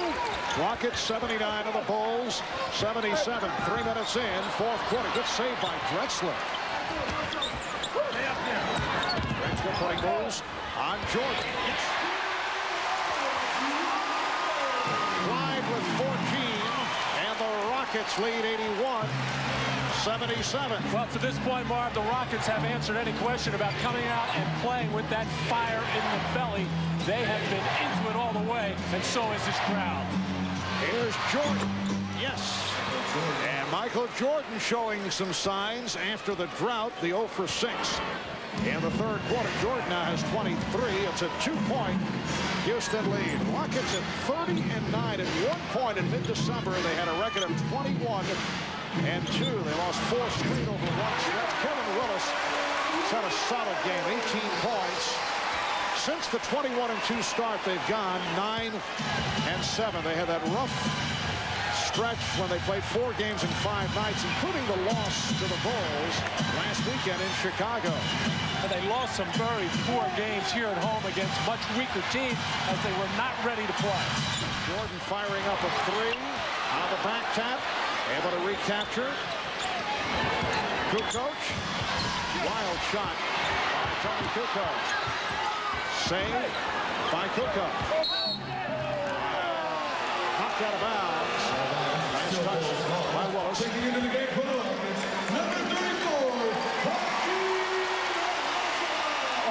Well, Clyde Drexler making a terrific save there, but pops right up. Michael Jordan lost track of him when he made that save, looking to be a helper on defense, and that enabled Drexler to get in his rhythm for that shot.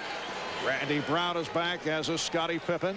You mentioned some of the bad losses by Houston. They went 0 for Canada, losing at Toronto, lost at Vancouver by 1, lost at home to San Antonio. Jordan changed his mind, only a stop, and able to hit on the follow. Rockets lead by 2. Also that 86-66 loss to Miami here at home, and they lost to the LA Clippers at the Summit.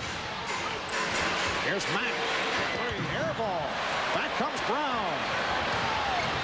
Jordan extending, and foul. And the Rockets very upset. They thought it was a charge. Well, they're looking and thinking back to that play that Clyde Drexler was called for kind of bumping into Michael Jordan, and Rudy Tomjanovich, who were really letting the officials have it here. Sam Mack got back there, slid to a stop, really wasn't, I don't think, really set there, but because it was such an awkward play, and Charles Barkley up yelling as well, but they're thinking what happened on that Drexler play before and wanting the same thing going their way, as Rudy Tomjanovich will pick up the technical foul. Michael Jordan doing the technical. So technical fouls called. Earlier, a double technical on Willis and Pippen, and now Rudy T joining the list, and you could understand the anger in taking a look at that replay. Oh, most definitely. And normally, sometimes the player will get too far underneath the basket, and then he's not going to get the call. I think Sam Mack was out far enough, but by the time he slid to his stop, Michael Jordan was already in the air and in a very vulnerable position. And Matt, this also residue from the fact that Drexler has already been hit with 2 charging fouls, one early and then the one just moments ago. The game is now tied at 83. The last time the Bulls led, it was early by the count of 9-8. We have 7:12 remaining in this 4th quarter. Playoff-style atmosphere, playoff-type game here in Houston. Oh, there are a lot of people around this country who wouldn't mind seeing these 2 teams in the playoffs, and you know what that would mean come June. Well, those people are not in Seattle, or LA, New York, several other cities, Miami. How about the Detroit Pistons going out and knocking off the Lakers double overtime? But what a shot by Grant Hill. And here's Jordan. Rebounded by Olajuwon. Incredible game last night by Grant Hill. But he hit a 3 from about 30 feet to send it into overtime and just put up unbelievable numbers with the triple-double. Longley battling for position on Olajuwon. No help, and now Brown over and a foul. And Olajuwon pointing at Mike Mathis. Things getting a bit testy. Longley called for his 4th. All right, here's another look at the play that led to the technical foul called on Rudy Tomjanovich. I don't know, did Mack have the feet planted? Now that I've seen it a 3rd time, I think he did. All right.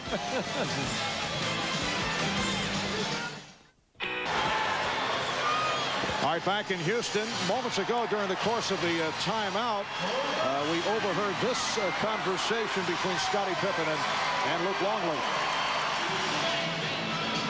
Luke, we got to go to the board. Offense. Well, what Scotty's trying to say there, if you're not going to spot up for the 15-footer when Olajuwon is clogging the lane, changing our shots, blocking our shots, make sure you get on the glass. You'll get some free opportunities.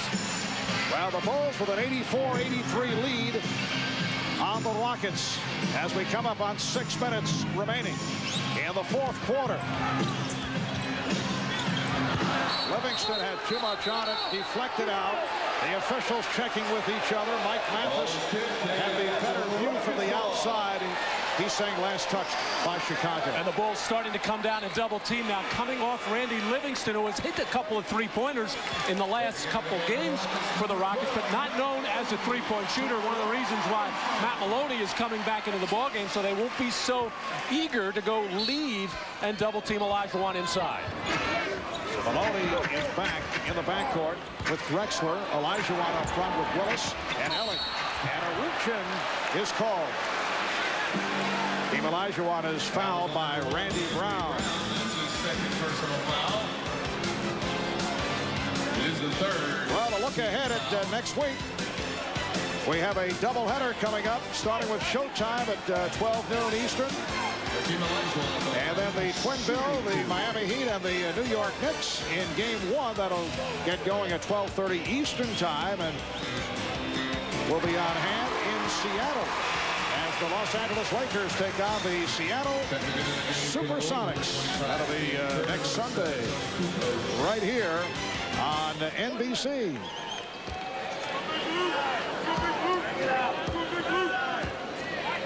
And it may well come down to who will be the coach of the Eastern Conference All-Stars between Pat Riley of Miami and Jeff Van Gundy of the New York Knicks. Phil Jackson not eligible, a new rule stipulating that you cannot coach an All-Star team 3 straight years. So that may well be for the honors of coaching the Eastern Conference All-Stars as the Knicks go up against Miami next week.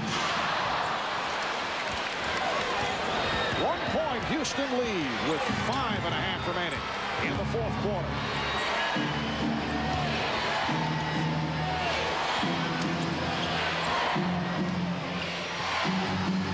Kukoc for 3. Tony Kukoc, 1 of 9 from the field. And not that Tony can't make that shot and has made many for the Bulls, but right now with Willis on him, he should be driving him to the basket. And Drexler hit by Pippen. Foul on Scottie Pippen. That is his third.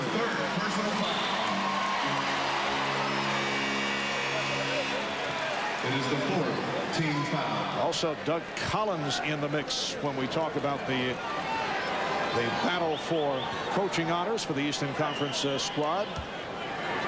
Doug of the Detroit Pistons, record of 28-9 right now in front of Pat Riley's Miami Heat and Jeff Van Gundy's New York Knicks.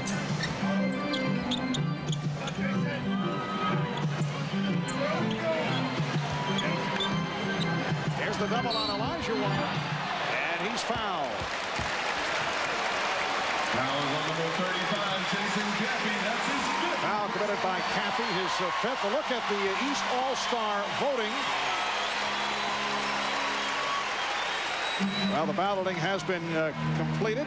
They are in the midst of counting, so 85% of the precincts are in, I'm told, Matt.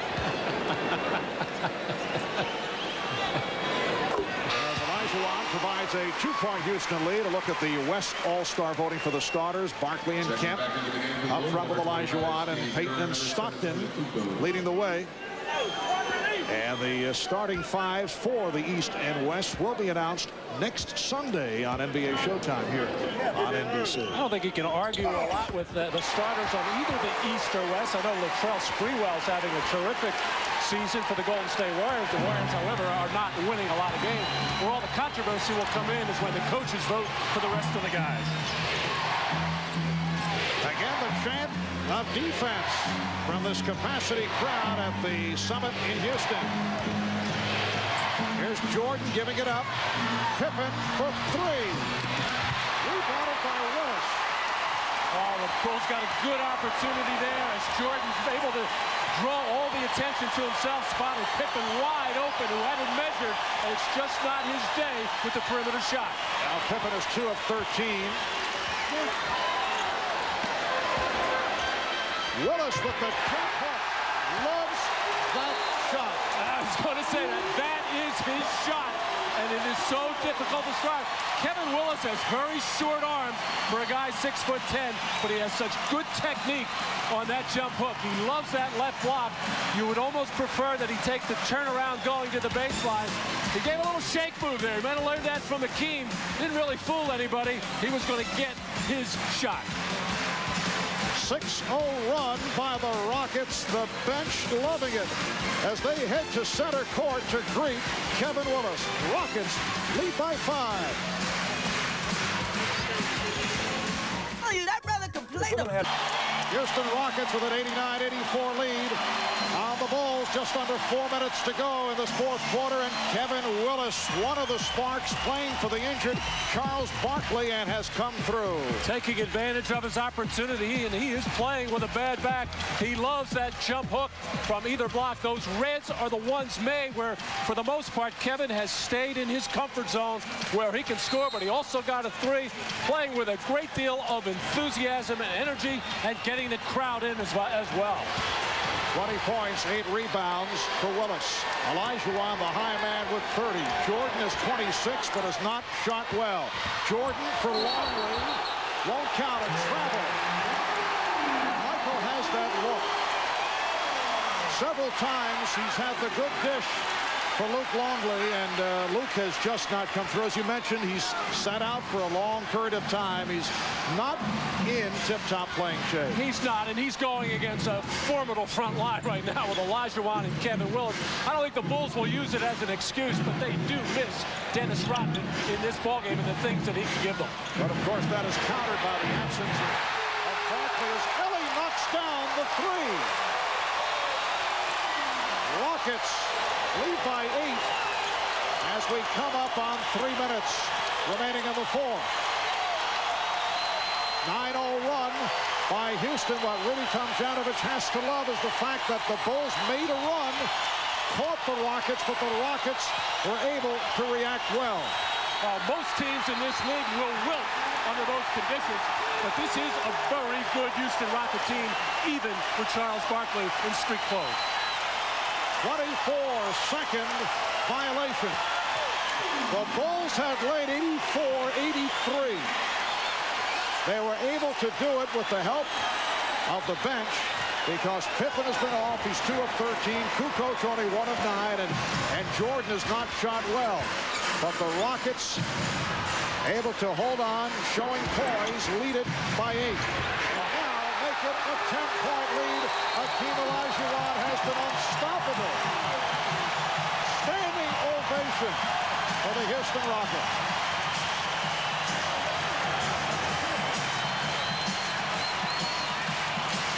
Well, we saw Akeem Olajuwon play some unbelievable basketball in the finals and semifinals in 1995. Thought we'd never see anything like it again.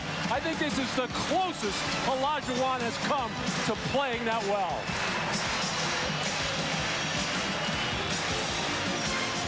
And 40 seconds remaining in the fourth quarter here in Houston. And if the Rockets can hold on and beat the Bulls, this would be an enormous credibility game for this Houston team that has the best record in the West at 30-9.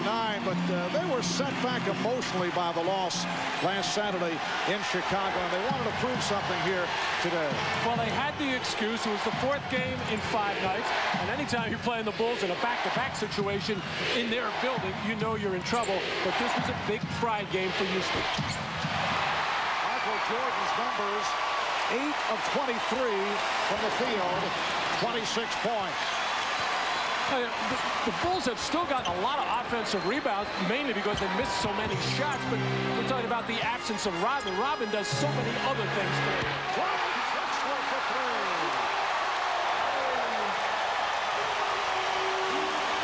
And the Rockets now lead 97-84. Jordan rejected.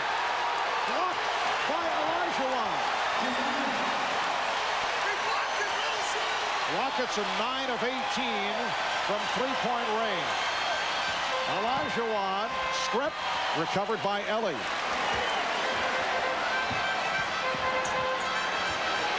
Ellie for 3. And had something to say to someone on the Chicago bench.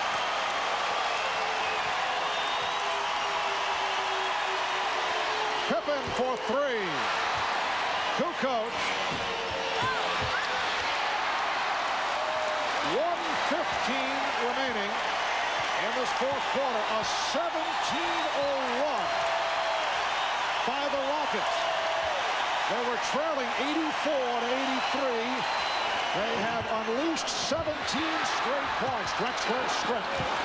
And here comes Brown.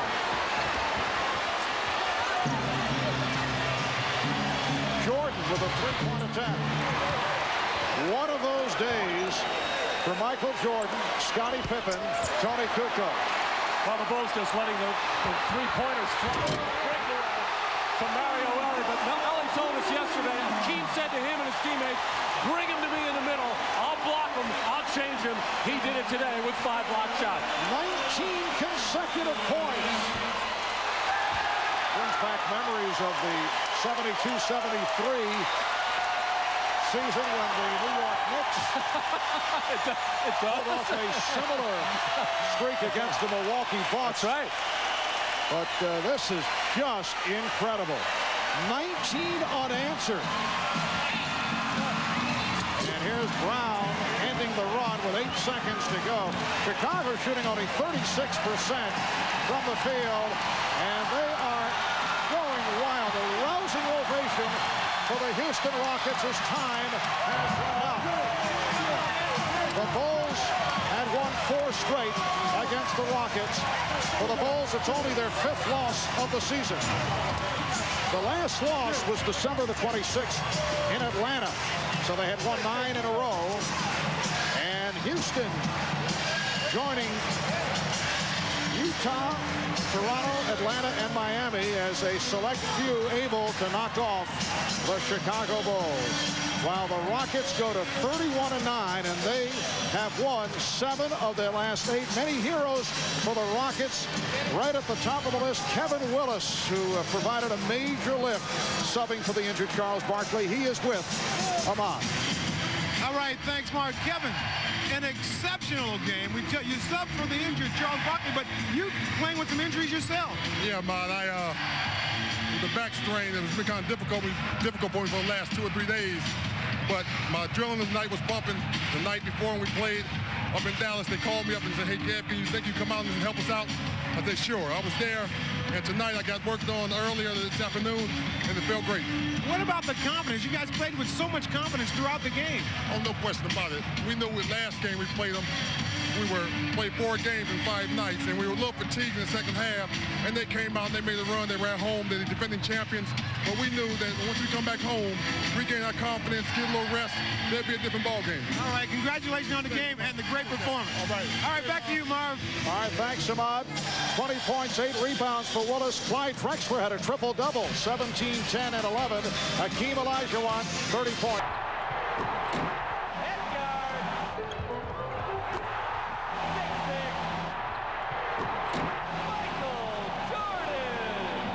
In 1984, Michael Jordan flew onto the NBA scene. His game soared to such heights that even Sir Isaac Newton would have doubted himself. And he did it with style. He was both Baryshnikov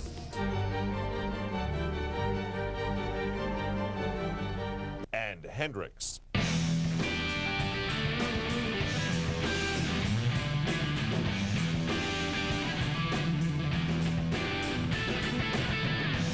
It is a scary combination when the game's best player is also the most competitive, but that is the exact situation the NBA is in.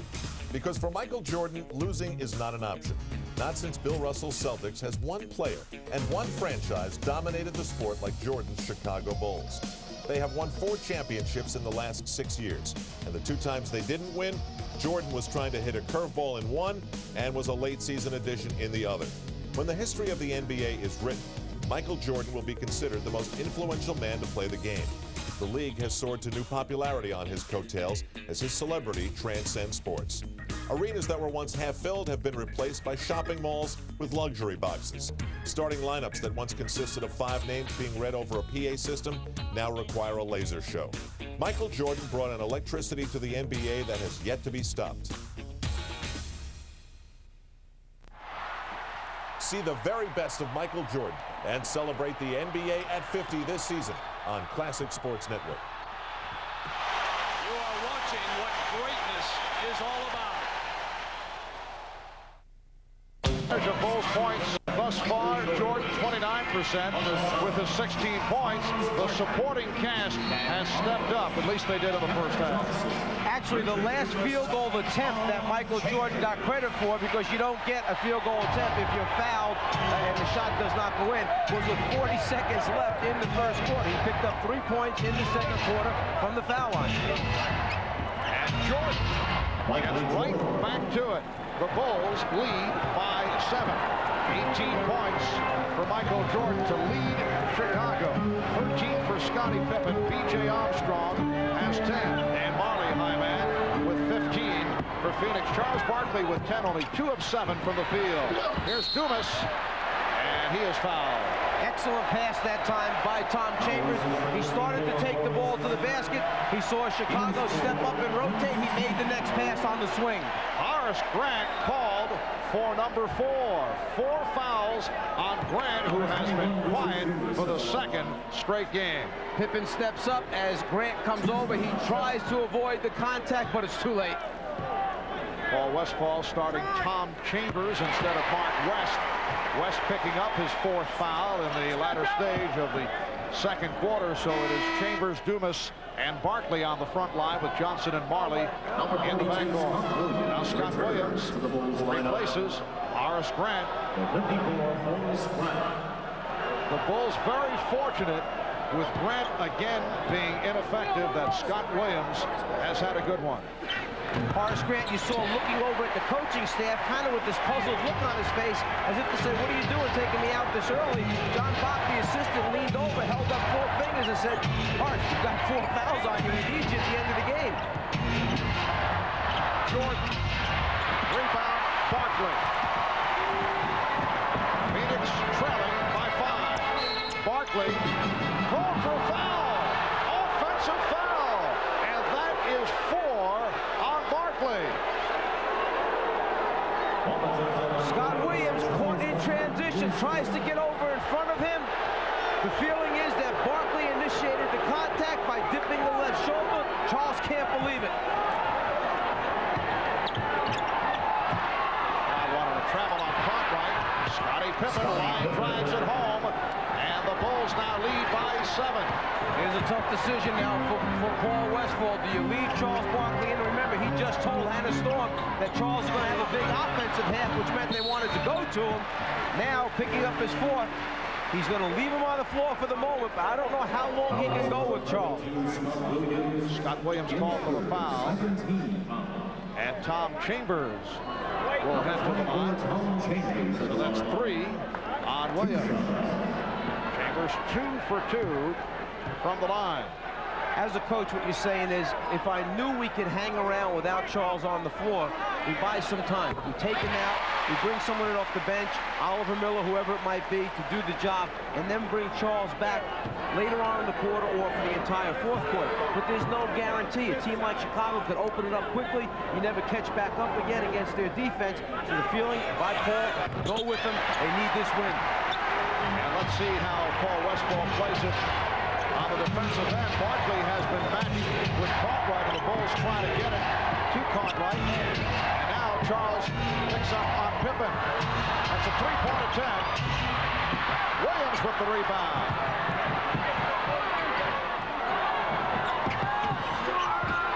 Armstrong for 3. B.J. Armstrong hitting on his 3rd 3-pointer. The Bulls now lead by 8. You see a smart veteran Chicago team. They came down and saw that Charles Barkley was playing Scott Williams, so what they did is they played pick and roll with Pippen and Williams, knowing that Charles would have to switch on to Pippen, so he would try to pick up another foul. Chambers knocked away from Cartwright. It'll be Chicago ball.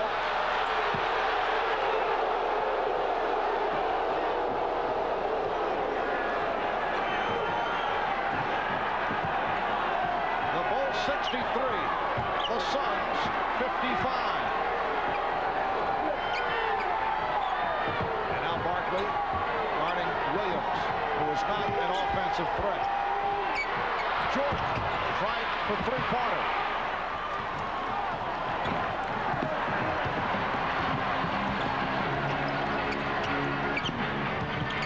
Johnson met by a double team and comes up hobbling. Looked like he got hit on the 5. Barkley. Rebounded by Marley. And Marley getting inside.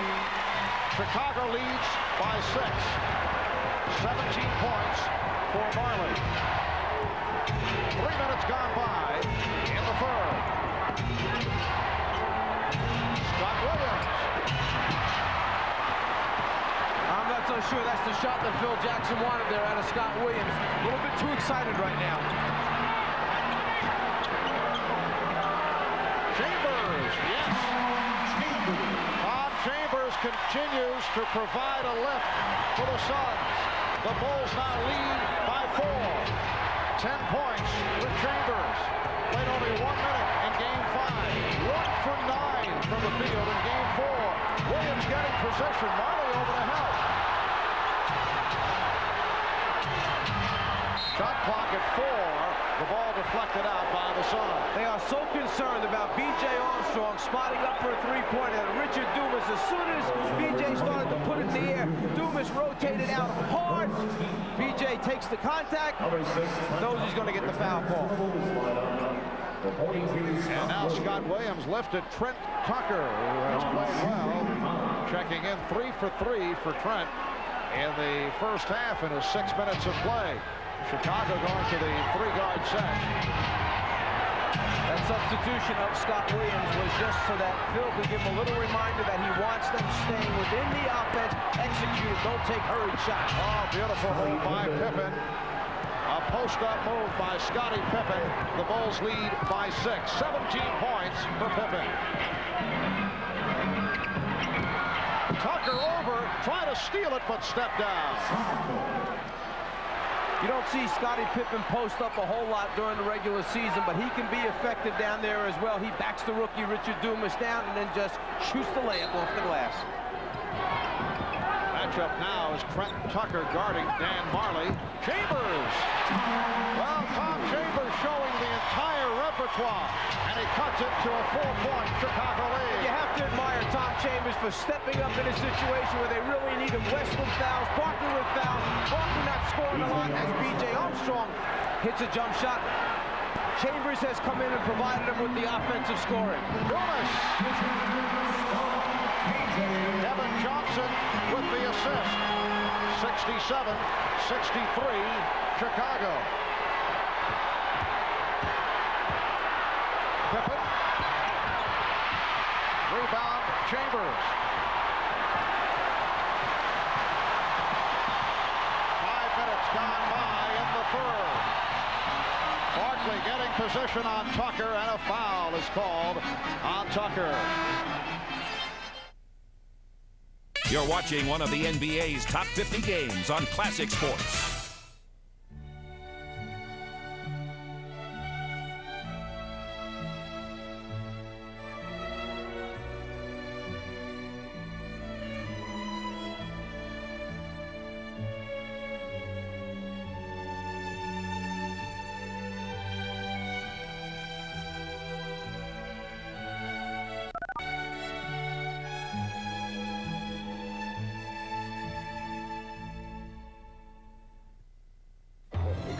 Until now, you've never seen the whole story of war. Because no one's ever told the whole story before. The technology and bravery. The sacrifices and atrocities. The power and the horror of 100 years of war. The complete history of the conflicts, wars, and rebellions of the 20th century. The century of warfare. The definitive visual record of modern war. From the experts at Time Life Video. Be there at every major battle in the midst of action you've never seen before. You'll see for the first time rare footage from behind enemy lines. You'll finally get the whole picture. But you can't get Century of Warfare at this price anywhere else. This is an exclusive TV offer. Start with Air War. See what the pilots saw in World War II. And find out how close we came to losing the battle for Europe's skies. Now, you can get the facts behind every conflict of our century. From war at sea, to Iron Curtain, to Vietnam. From the beginnings on up to yesterday's headlines. Mad Men, past and present. Unbelievable gallantry under fire. Never before has the entire history of modern conflict been brought together in one comprehensive series. The Century of Warfare from Time Life. It's 100 years of combat footage from both sides with action you've never seen before. Call now and start with Air War for only $4.99. No other documentary about war is so complete with film that's been secret for over 50 years. So call now before it's too late. To order your Century of Warfare Air War video, call 1-800-507-9913. That's 1-800-507-9913. Or send $4.99 plus $3.49 shipping and handling to Century of Warfare, Department 5, Richmond, Virginia, 23280.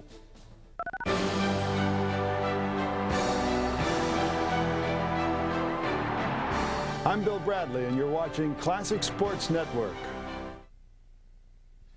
We're back on Classic Sports, and we're living in 1993, Game 6 of the NBA Finals with Walt Clyde Frazier. I'm Al Troutwig. Clyde, I want you to describe this moment that we're at in this basketball game. Pippen knows it. Jordan knows it. Charles Barkley knows it. KJ knows it. Every player knows it. They know they've played hard. They've given everything they have to this point. And yet, they know they're approaching that point of the game that's going to demand more. The series demands it. The prestige demands it. Their own pride demands it. Can you tell me what that apprehension is like, that sense that you know you're about to get to the point where it's going to be worth more and you've got to play like it? Well, it's the time that the superstars really relish. They want the ball in that scenario. They want to do something. They feel like they're always going to do something to win the game, come up with a big steal or make the key basket. So I'm sure the guys you just alluded to were thinking that. I would think that if you were a clear-thinking human being and you played in the NBA, you were playing Michael Jordan and the Chicago Bulls, and you thought for a moment about what you were going up against, it is like going up against someone who was more than just a basketball player, if you allowed yourself to think that. Do you think that any of the Phoenix Suns allow that sort of larger-than-life obstacle to sort of pop into their head at all, or not? In this series, they had to. Jordan was unstoppable. I mean, he was just scoring at will. They had no one to deny him. So anyone that tried to guard him had to be thinking in a very negative manner. All right, now we're getting to that time we talked about, the time when the players who are great distinguish themselves. The third quarter heading into the fourth quarter, in Game 6 with the Phoenix Suns needing a win to stay alive. The Bulls one win away from that very elusive three-peat. The crowd on its feet here at America West Arena. They've seen their Suns make another run, move within 4 of the two-time defending champion Chicago Bulls. 6:56 remaining in the third. Bulls 67, Suns 63. Scott Williams is back. Charles Barkley tried to go at him and then threw it out. Here's Chambers. He's been hot. Johnson gets to it. Johnson, and again Johnson keeps it alive. That was batted to the backcourt by Paxson, who just checked in. Kevin Johnson off the dribble, lost it. Barkley on the recovery.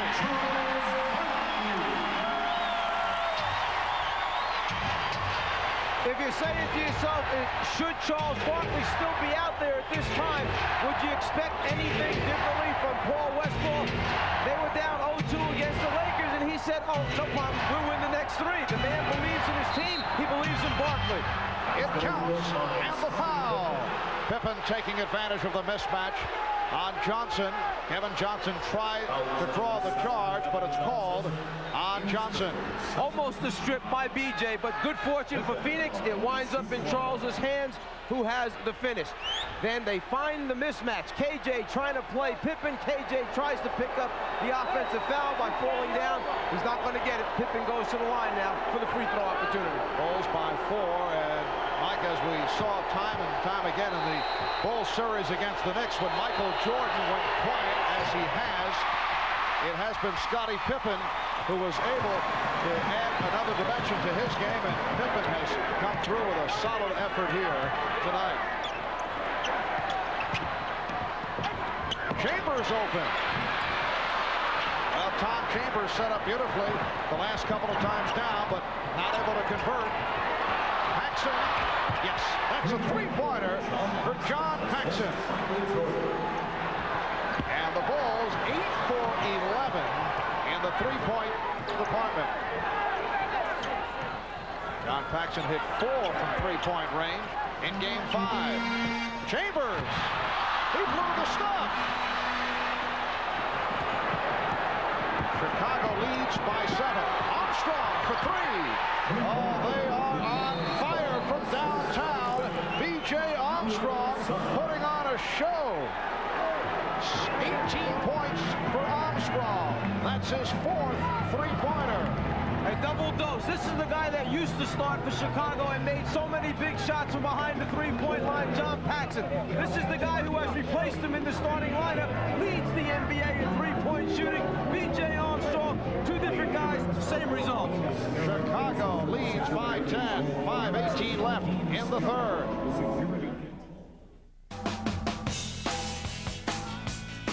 I love watching classic sports. Yeah, the fights are awesome.